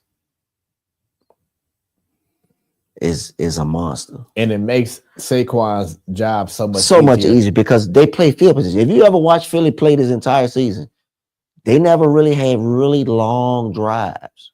They didn't. Some of them they did, but a lot of their field position, they've been short. And once Saquon get the cooking, it's a different ball game. So what I'm really trying to say is, can the Rams D-line make it a game with the Eagles offensive line? This game gonna be one in the trenches. It's gonna be who gonna get the better push, who's gonna win the line of scrimmage. So I will have to lean more to the Eagles on this one. All right, and the game, or what a lot of people are saying, It is the game of the weekend. It is the Baltimore at Buffalo. A lot of stories, a lot of stories behind this matchup, especially with the quarterbacks. For me, I've been saying, as great as Lamar Jackson is, when it comes to playoff moments, he doesn't show up. The championship game last year against the Chiefs had a perfect opportunity to just end all that noise. He didn't do it. It came up short. Zay Flowers had a very big play that he did not come through in for the Ravens last year. Yes, he did. On the other end, Josh Allen. Now, Buffalo's issue over the last 3 seasons has been the Chiefs. Yes. That's all it's been. That's been the issue. That's all it's been. Everybody else, they can beat. Yeah, it can beat. So my goodness, it's tough to figure out who's going to win. Now, here's the thing. The game that Buffalo had 2 years ago against the Bengals, it was cold. I think it was snowing in. And who won the game? Buffalo won that game. No, they didn't. Did they? No. The Bengals. Joe did. The Bengals won that game. Joe did. Last year. Joe did. Last year. Snowing like crazy in Buffalo. The Chiefs went up there to Buffalo. Who won that game? The Chiefs. I'm going to say that Baltimore, this is going to be that game that Lamar Jackson needs. And they're going to defeat Buffalo Bills and Buffalo. I have Baltimore beating Buffalo. Who do you have, Rio? I'm like you, Joe. You gonna make me say it? Man, my mind want to go with the Ravens. My mind's telling him. No, I was playing. But on the other side, man, this guy been playing lights out. He has. And when he put that Superman cape on, man, and just takes the game over, which they both can. They both can. I just like Buffalo's defense better than I like Baltimore's defense. Interesting. Their secondary is weak. But can you continue to load the box against Baltimore? Right. when you really got 2 running backs instead of 1. So, with that being said, I'm going to take Buffalo at home in the snow, in the blizzard, however you want to call it, because I believe that they have. I think Joe Brady got him playing at his best right now, and that's the offensive coordinator for Buffalo. Right. I think Joe Brady got him playing his best football right now, so I'm gonna have to go with Buffalo. Joe Bo, who you got? I'm just gonna go with the Bills. I like Josh Allen. Bills have been fun to watch the last couple of years. I don't have anything against Baltimore. Lamar hasn't done it. I mean, he won a game last year, but other than that, in the playoffs, hasn't really done much. They do have Henry this year, which obviously is different, like you said, Rio, that they pretty much have 2 running backs right now. So, but I'm just gonna go with Josh Allen and the Bills, and I think we'll probably see, like I said last week, it'll probably be Allen versus Mahomes to go to the Super Bowl. All right, so we need some more comments, y'all. Who do y'all have winning these games this weekend? Let us know in the comments. Y'all have any questions or anything y'all want to mention, sports related? Leave comments. Keep on getting them likes, them shares going. Let's get even more people tuned in to your Wednesday night sports delight. Now, let's transition to Joe's favorite sport, the NBA. Got some basketball. You know what, though? I put a bet in on NBA last night. Really? And I was upset. Yeah. Let's see if I can pull it up real quick. Because went off of how guys have played the last 5 days, and it didn't mean anything. So I had like a gimme for Booker to have more than half a point. So obviously won that one. But KD has not been that great the last 5 games. Like over 25 points, I think it was. So I was like, he'll go lower. Went off last night for 31 points out of nowhere. And then Zach LaVine, he was going off like crazy. And then he only had 25 points last night. So didn't win that bet. And that made me upset. So not bet on basketball again for a little bit. Same thing with Tatum. Me and Brennan both did a Tatum one like Saturday or something like that. And he was awful. Awful. He only had like in the teens points. So nope, no more. I'll stick to football bets and baseball bets. All right. So on the screen we have the conferences, the standings in regards to each conference, and there's a lot of shocking developments that's going on right now. Now we know that next month is pretty much the middle of the season, like the halfway point. It's the halfway all point. start breaking everything. But we're at that point where we're trying to determine the contenders and the pretenders. And let's start off with the West.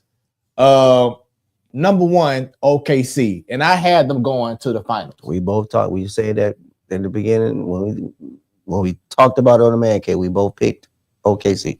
So not surprised about that. Now, here comes the surprise. The number 2 seed in the West, the Houston Rockets, are 26-12. They have the 3rd best record in all of basketball. I just seen that it's social media, so you can never, take anything serious, but apparently they have the best odds to land Booker at the deadline. So it's crazy. Well, now it's not crazy because the head coach for the Rockets is Ime Udoka, and you saw what he did with Boston. So he's an incredible coach. He just had a slip up. Yeah, slip up. You know what I'm saying? Personal slip up. Outside of the court. Yeah. But he's an incredible coach. And you got some guys. He got some players on that team. He got some young thugs. He got some Thundercats on that team. Like they're like the perfect team that personifies the head coach. Yeah. The identity of the coach. It reminds me of the Detroit Lions. Blue collar. That's what I call them. Yeah. So I like this team, and they're making some noise. They got some young, like you said earlier, some athletic studs on that team. And then you mix that in with the Dylan Brooks, who don't take no ish from anybody. It don't matter who you are. He gonna get into your face and talk. He'll take a tech. He'll take an ejection. Yes, whatever it is. Yes, he will. Are they a contender or a pretender? With that being said, Rio, you're going halfway in the season right now. I'm gonna go with. I look at the rest of this. I say contender. I agree. I say contender. Like I said, I believe in Ime Udoka. He's a great coach, and he's gonna make sure that team is solid. Now, Joe, I know that you don't have all the great knowledge of NBA, but any thoughts in regards to your H-Town team? I'm gonna say contender mainly because I do have lots of followers and whatnot on social media with just Houston sports in general, and they're excited. They're having fun watching the team, which hasn't been the case the last couple of years. So I'm gonna say a contender, and I hope so because I like H-Town winning. I'm not gonna bring up the Nuggets because we know how they are. The Mavericks, we know how they are. Timberwolves, they'll be all right. I do want to bring up the Grizzlies, number 3, 25-15. As long as Ja Morant is on it's like Patrick Mahomes, but not like championship wise. But as long as he doesn't do anything stupid and he's healthy, the Grizzlies are a threat. I like that team. And like I said, as long as he's playing, I believe in the Grizzlies. I have them as a contender. Your thoughts, Rio? I agree. Ja's on my fantasy team. Scottie Pippen Jr. is on my fantasy team. So, yeah, they are for real. As long as he's healthy, they are contenders. Jobo. I'll just go with you guys on this one. Now, this one is going to be tough for me. The Lakers. They are in trouble. Now, yes, they are 7th place right now, but these last 2 games that they had, now, of course, granted, they had the wildfire situation, so they've been out a few days, but it's the same old song. They have a great start in the game, and then second half come up, and it's like all of a sudden their offense just leaves them. They don't play defense no more.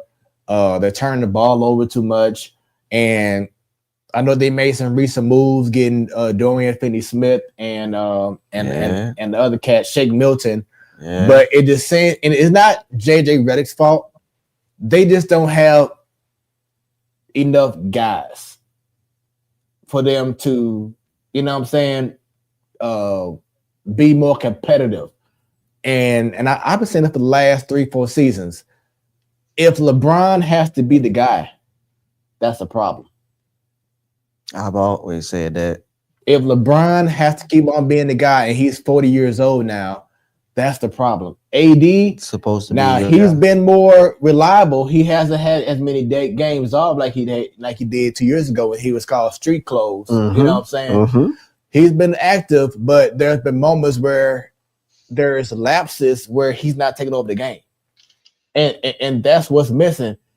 AD needs to be okay. If LeBron ain't getting points, okay, I need the ball every time, and let's go. And he's not demanding that. That's what I feel is missing from him.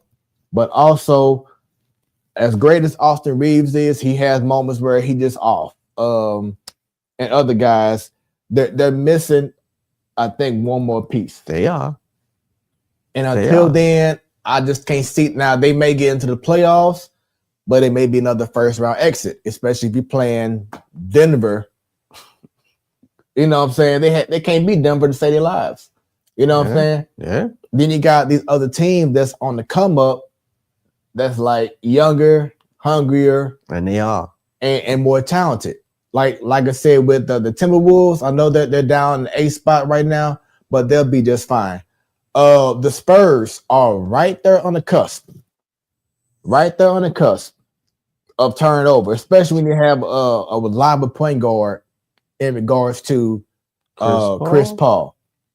Do you see them being a contender or a pretender?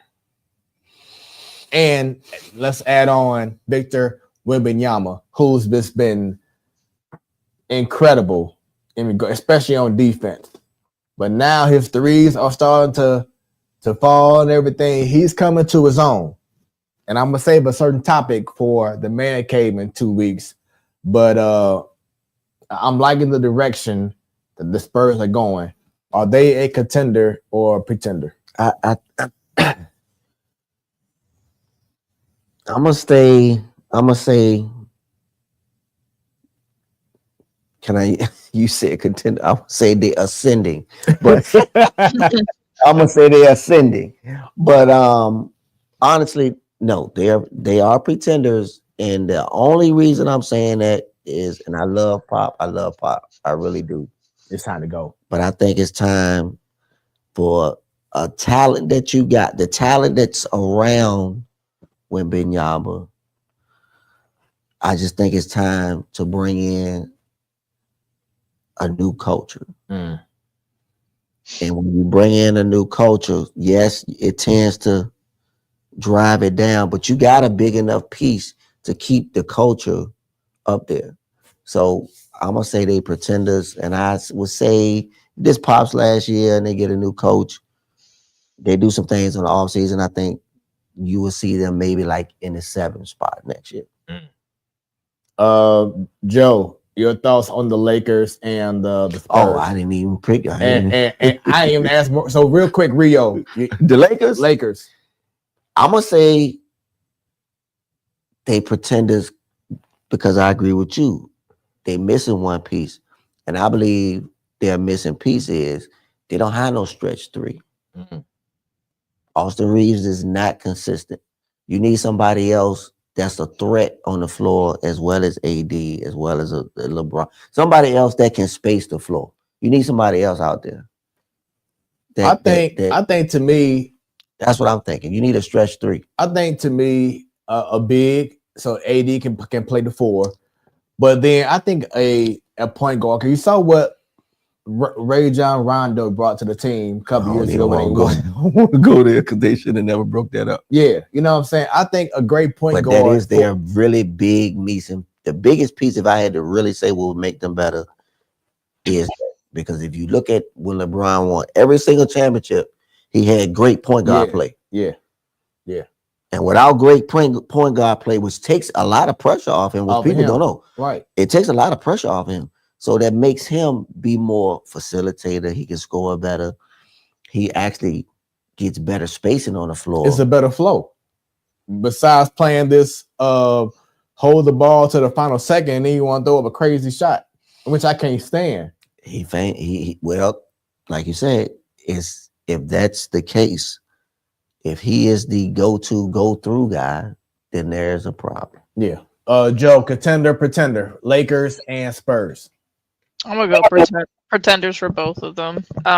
What the Lakers have looked like the last couple years, I just don't see anything special. You guys know more, obviously. Yeah, maybe they're missing a piece or two. And then the Spurs, I mean, you're halfway through the season, or almost halfway through the season, and they're right on the cusp.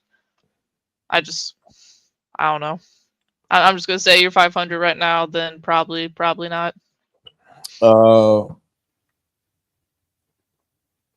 Kings. They are, I believe, 8-1 since Doug Christie took over that squad. Yeah, new life, new blood, new culture. So you have the Kings, the Suns, and Golden State. Contenders or pretenders? Kings, not yet. Pretenders. Phoenix.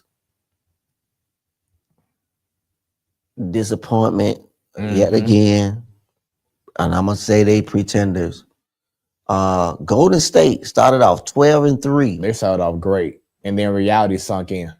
And they are going to be pretenders. Yeah, wifey, I know you love Golden State, but even Steph Curry kind of like conceded already. Like, hey, don't make any moves. Try to revive the season. It is what it is. You just don't have it this year. Like that's the vibe that he's been saying.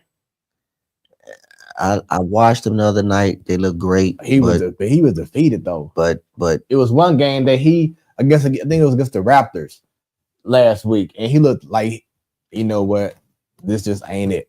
Like that's the vibe that I think he that's the gave. highlight that I seen too. Yeah, because like he hit the chair and he was just like, yeah, that's it. That's it. That's the one I saw. And he was just defeated. And yeah, I mean it's been an incredible run with.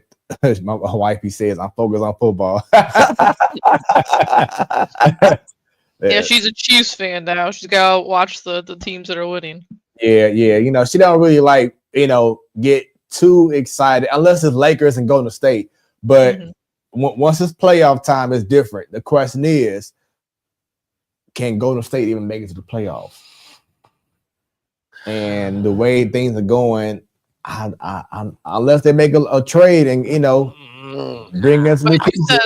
You said they started off 12-3, and now where they're at, I wouldn't want to trade big pieces or possible big pieces just to try to make it to the playoffs. What do you have to give up? That's the question. I mean, they got some guys like Kuminga, That's the biggest name that they've been on the block is him. And Wiggins, but it's like, is it work, trying to trade them? So we'll see. The East, man, who had the Cavaliers as the best team in all of basketball? I didn't. We sure didn't pick that. I didn't, but I do have them as a serious contender because I love what I see from that team. If Jerry Allen don't make the All-Star game, I'm gonna be upset.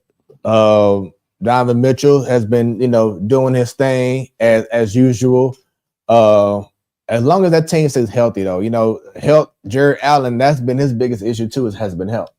He been healthy this year. And what's the other guy? Mobley. Eric Mobley. Yeah, yeah. But I mean, that team is deep as well, and I like how they're playing. Serious contender. The Knicks. What are your thoughts on the Knicks? Contender, pretender? Knicks for real. The Knicks are for real. They are for real.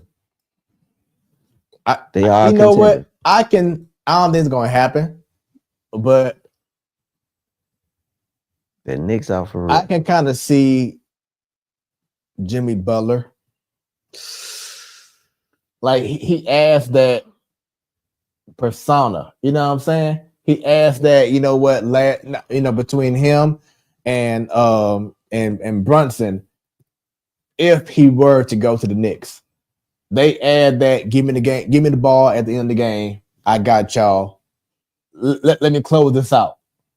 I think he'll be the perfect Knick if that was to happen, but I don't see them trading between them and Miami. No, I can't see him being a Knick. That would Mikal Bridges there, Adobe, Josh Hart. Now you looking at possibly getting rid of Josh Hart in order to get DiVincenzo.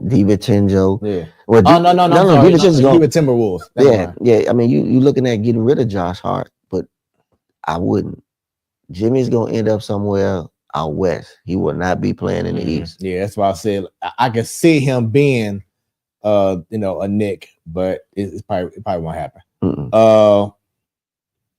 Let me see. Orlando Magic. Well, they got my guy back. Paulo's back. Paulo Banchero. That's a solid team though, because now they got what's his name? He played with the Bulls. He played with the Lakers, and then he played with the Nuggets and won championship. KCP. Caldwell Pope. Yeah, KCP. Having him, they a solid team. They're in their fourth spot. They for real. Yeah. His numbers should slowly increase now with Paulo being back on the floor. KCP's numbers should get better. They did okay when he was out, but I think Orlando, Boston, Cleveland, all contenders. Milwaukee, I'll say they're contenders. Even Indiana, I'll say contenders. They got hot. So the question is, contender, pretender. Detroit Pistons, 21-19. They're playing some of their best ball that they have played in years. Are they a contender or pretender? I have them as a contender. I like the way they're playing. Cade Cunningham doing this thing. The head coach recently with he's with the Cavaliers. I think with Bernie Bickerstaff. He's a great coach.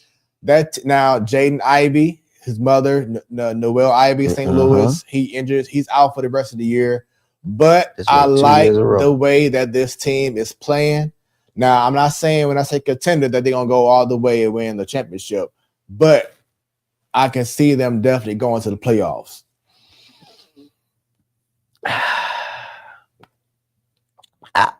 I'm gonna say yes, because I believe this is just my opinion. I love the way when they drafted Cade, they turned around the following year, they brought Ivy in. Maybe that's not what they need. As you can see, Cade's playing so much better without him even being on the floor. And I think they kind of like cancel each other out. That's just my opinion by watching them play together. I can't coach everything. So if I had to call it right now, yes, I would say Detroit would be a contender. Miami, once they get through this little, if they can get through it, which I'm kind of thinking they're not gonna get through it until the end of the season. The top 8, I can see it. Atlanta, it's a toss-up. My only team I have a question. Well, no, 2. Because Lonzo Ball is back. Can the Bulls make it to the playoffs? And I know Stan, if he's watching this, he probably going crazy right now, because he'd have had them winning more than 15, 16 games, and they 4 games under 500 right now. But Lonzo Ball's playing. We know Zach LaVine doing his thing. Can they hold on and get a playoff spot? Are they a contender or a pretender? Well, I gotta think about, you got to play in. Right. So if I go play in, and it really games they don't really turn it up to after All-Star break anyway. So I would go. No, I'm gonna stick with it. I'm gonna say pretender. 76ers on the outside looking in. Can they make a run to get to the playoffs? Contender or pretender? Did Paul George play tonight? He probably didn't. That's the question right there. That's the question. It's health for that team. It's health for them. And like I've said it several times, you got a great big man that does not spend enough time on the basketball floor. So Philly, no. Damn. Okay. Philly, no. Pretender. Yeah, I'm gonna go with them too. I just can't trust. It's something that just ain't right in Philly right now. And I can't. And you didn't pay Maxey big money to stay. So, all right. So we are down to our last segment. We going back local. Jobo, I see you yawning. I feel you. I understand. We're gonna turn it up real quick and talk about the St. Louis Cardinals and this offseason. So, for those who may not be aware, the theme for the offseason has been by management, let's get younger. Let's let the young boys play. And I'm asking in regards to this segment, how would you grade the Cardinals offseason thus far? I would go ahead and go first. I will give this team right now a C, and it can easily go to an F or it can go to an A because Joe knows, segment. Joe knows that there's one person that if they let this man if they trade this man away, it's an A, and that's Nolan Arenado. He is the person that he can cause that domino effect, where if he stays on, it's going to be harder for certain young players to get their shine because he's taken a possible spot from actually two guys, really. That's why I say domino effect. Okay. But if he goes, then well, here we go. Now the young guys can play more and we can really see what they're about. So I'm giving them a C. A lot of people, Joe, are mad or frustrated or whatever it is because the Cardinals haven't made any offseason moves outside of course, Goldsmith is a free agent, so he moved on to the Yankees. The whole nine, congratulations. That had to happen in regards to him moving on. But to me, truthfully, I feel good about what's going on right now outside of Arenado because I've been saying it for the last few years, and Joe can attest to this, that the team needed to get younger. Let go of these veterans and let these young guys take over. If they have a great season and surprise the world, there we go. Because now they got their shine. Now they don't have to worry about if they have a bad stretch of 2 games, they ain't gonna play for the next week. No, you can go ahead and go through whatever. Jordan Walker, if he's not batting, Joe, in the top 4 of the lineup this season, that's a problem. Truthfully. I don't know if he will be batting top 4, honestly. Maybe 5 to 6, but and see that's the problem to me. I feel like if he's not batting top 4 in the lineup, to me, that's a problem. That something needs to change because he's too good of a player and he should not be batting lower than the 4th spot. That's when I know, okay, this team is on the come up because now he's being treated as one of the best guys on the team. Okay. That's my expectation from him. Mason Lynn, he's going to be solid. He's the leadoff man. Brendan Donovan, he's going to be a solid player. The big question mark is going to be Nolan Gorman. Like, which guy is going to come up and show out? But I'm excited. This is probably the most excited I've been, actually, Joe, in a few years because I don't have an expectation of them trying to sign someone big because I want them to play their young guys. You know what I'm saying? I want to see if Victor Scott can take Siani's role or spot in center field. You know what I'm saying? Maybe we see a Quinn Matthews, a pitcher from minor leagues, develop real quick and say, you know what? I'm here to stay already. You know what I'm saying? I want to see these young guys show up. Management has made moves to bring in more coaches throughout the whole system, from the minor leagues to the major leagues. So I'm liking the direction that Chaim Bloom, not Mozeliak, I'm saying Chaim Bloom is doing behind the scenes to get ready to take over for Mozeliak after this year. He's starting to implement his way of doing things. So once Mozeliak steps away after this year, Chaim Bloom is going to be, the GM, president of baseball operations. But I'm actually excited about not doing a lot of things this year and saying, let's let these young guys show up and show out. Joe, how would you grade the offseason and your thoughts overall in regards to the Cardinals offseason so far? No, I'd probably be there with you with a C, B minus C.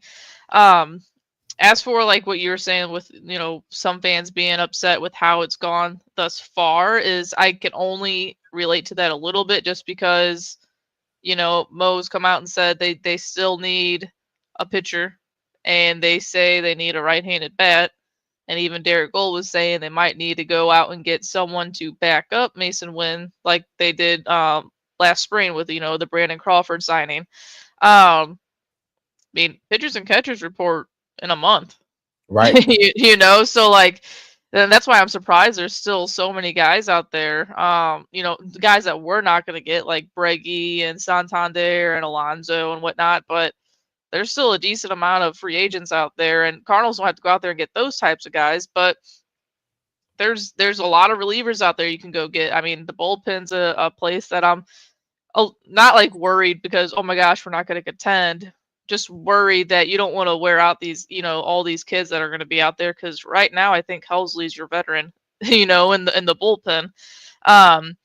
But you said that there's like 2 guys that are being blocked by Nato, and I could probably argue it's more than that, just because Right, that's true.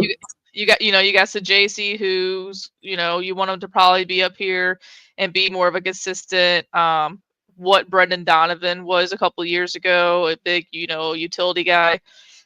Gorman playing third, Donovan should be playing second all the time. If that doesn't happen and Nato's here, you got Nato playing every day. They're not going to give him 3 days and then give the rest of the days to Nolan Gorman. That's not going to happen. Right. So you want to see Gorman at third. If Nato's still here, that's not going to happen. He's going to DH and play second. That means Donnie's going to be in the outfield. And then in the outfield, that probably means Lars Nootbaar is going to be your center fielder. And then that blocks Siani and Victor Scott. Yeah, right.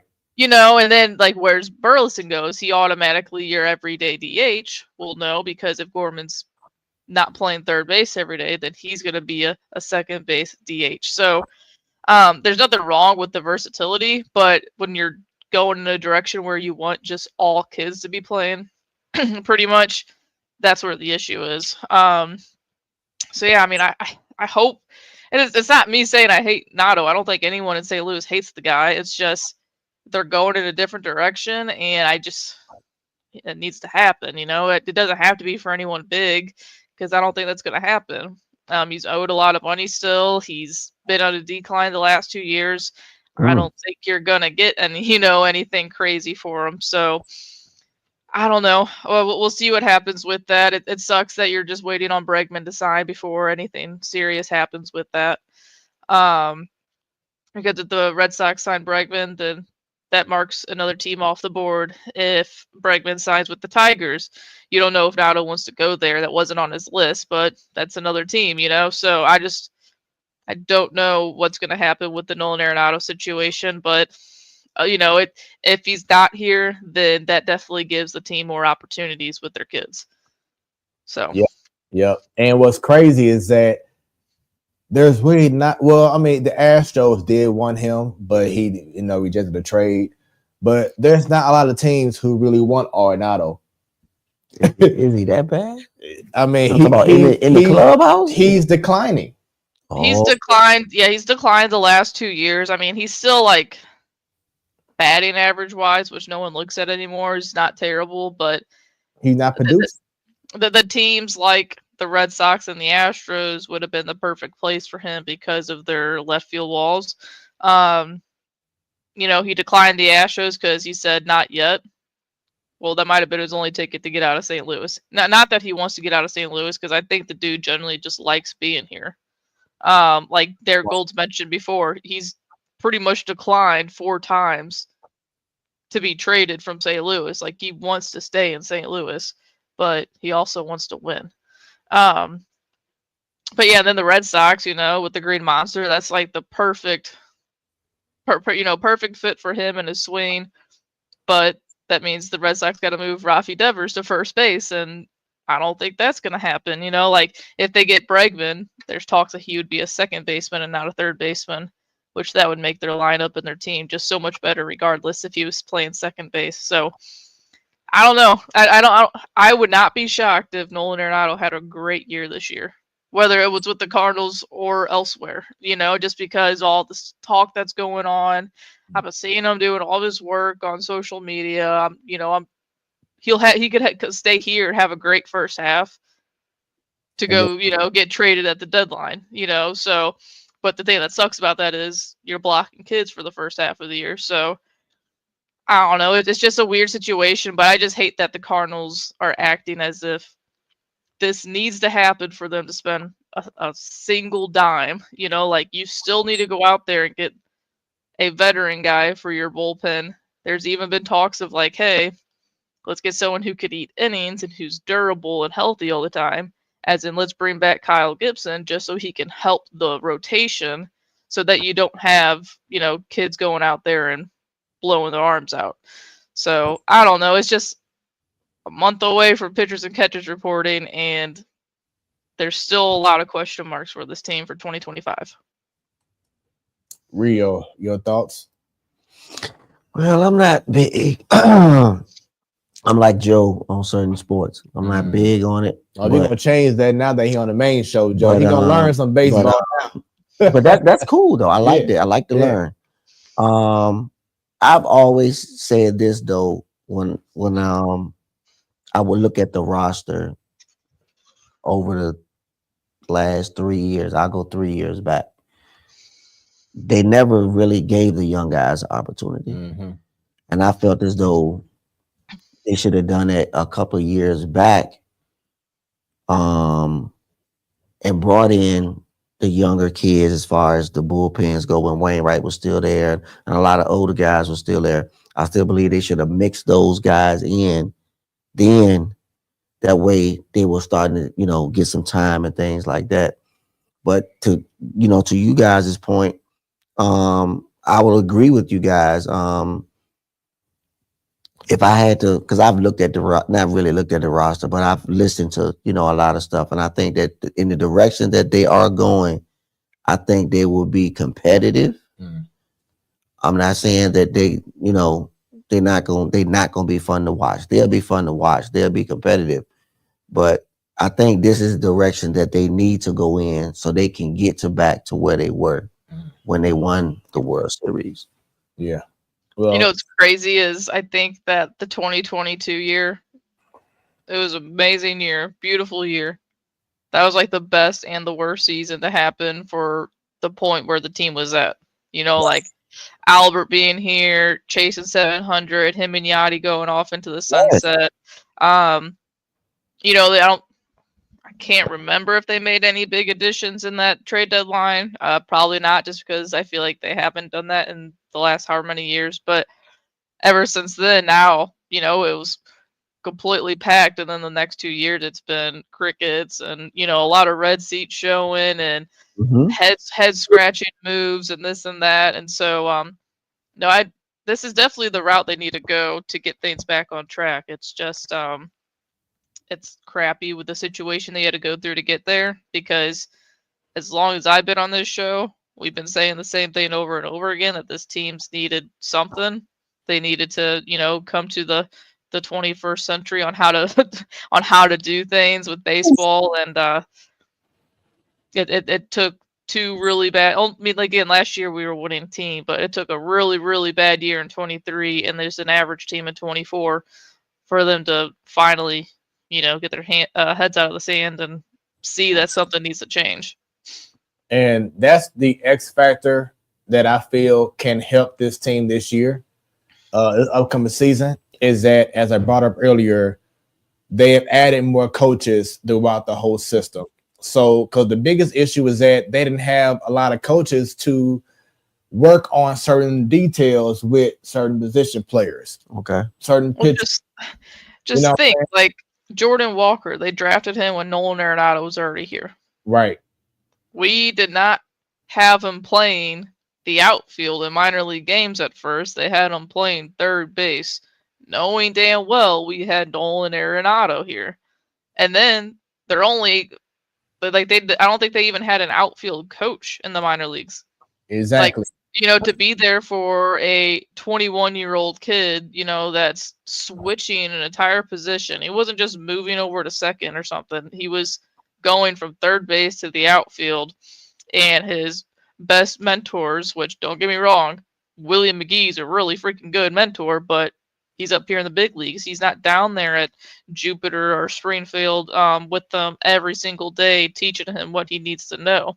Right. And so, like, the offense, it could be, you know, lackluster because the kid's worried so much about his defense right now, and he gets bombarded on social media constantly saying how he's not an outfielder, and you know, it's just little things like that that they just failed with their kids that they drafted.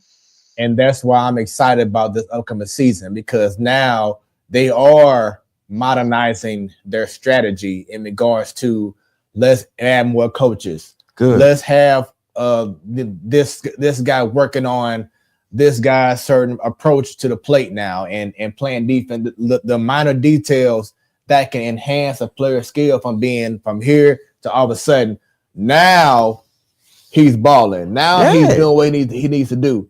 So they're finally starting to do those things, and that can pay off, especially when you're playing a squad that has younger guys. So you don't have the expectation of, oh, well, because so-and-so is in the way, he's blocking him from playing. Now you're going to have those guys playing, and they can learn and get the right tutelage from the coaches. So not like, once again, not saying they're going to win the division or whatever, but just don't be surprised if you see better results from guys like Gorman, guys like Walker, because now they're getting the right coaching, you know what I'm saying, sent to them. You know what I'm saying? Yeah. So I'm excited because once again, the young guys are going to start playing. But with that being said, it's been an incredible show. First main show of 2025. I hope that you all have been enjoying it, and we want to see even more people tune in to your Wednesday night Sports Delight. Got Rio right here, his second full main show. But once again, get them likes, get them shares, and make sure that you let everyone know about the Platform Sports Talk Show. We all across social media, y'all. Just put in the Platform Sports Talk Show on Facebook, on X, on Instagram. Go on YouTube, subscribe, and click Joe on what? That bell. Because anytime we go live, you will be notified. You can email us at platformsportstalkshow@gmail.com. Once again, I cannot stress enough, we want to get so many more people to subscribe to the page on YouTube and click on that bell. Yes. The more people who subscribe, the more people can tune in and see just how special this show really is. About to be 8 years going down in April. And once again, as I always say, it continues to get better and better and better. We're also on Hot 365 Radio. Go to the app on iOS or Android. Just put in Hot 365 Radio. You'll see the logo and download it. Good to go. High definition. We sound very good. And they also have a Twitch channel, twitch.tv/Hot 365 Radio. You can also catch the replay of our most recent show each Sunday at 3 p.m. Central Standard Time. Don't forget, every first Wednesday of the month, Ladies Night, the best panel of ladies who love sports. You have the Man Cave, where anything can go down. And non-sports related, you have Smooth Conversations.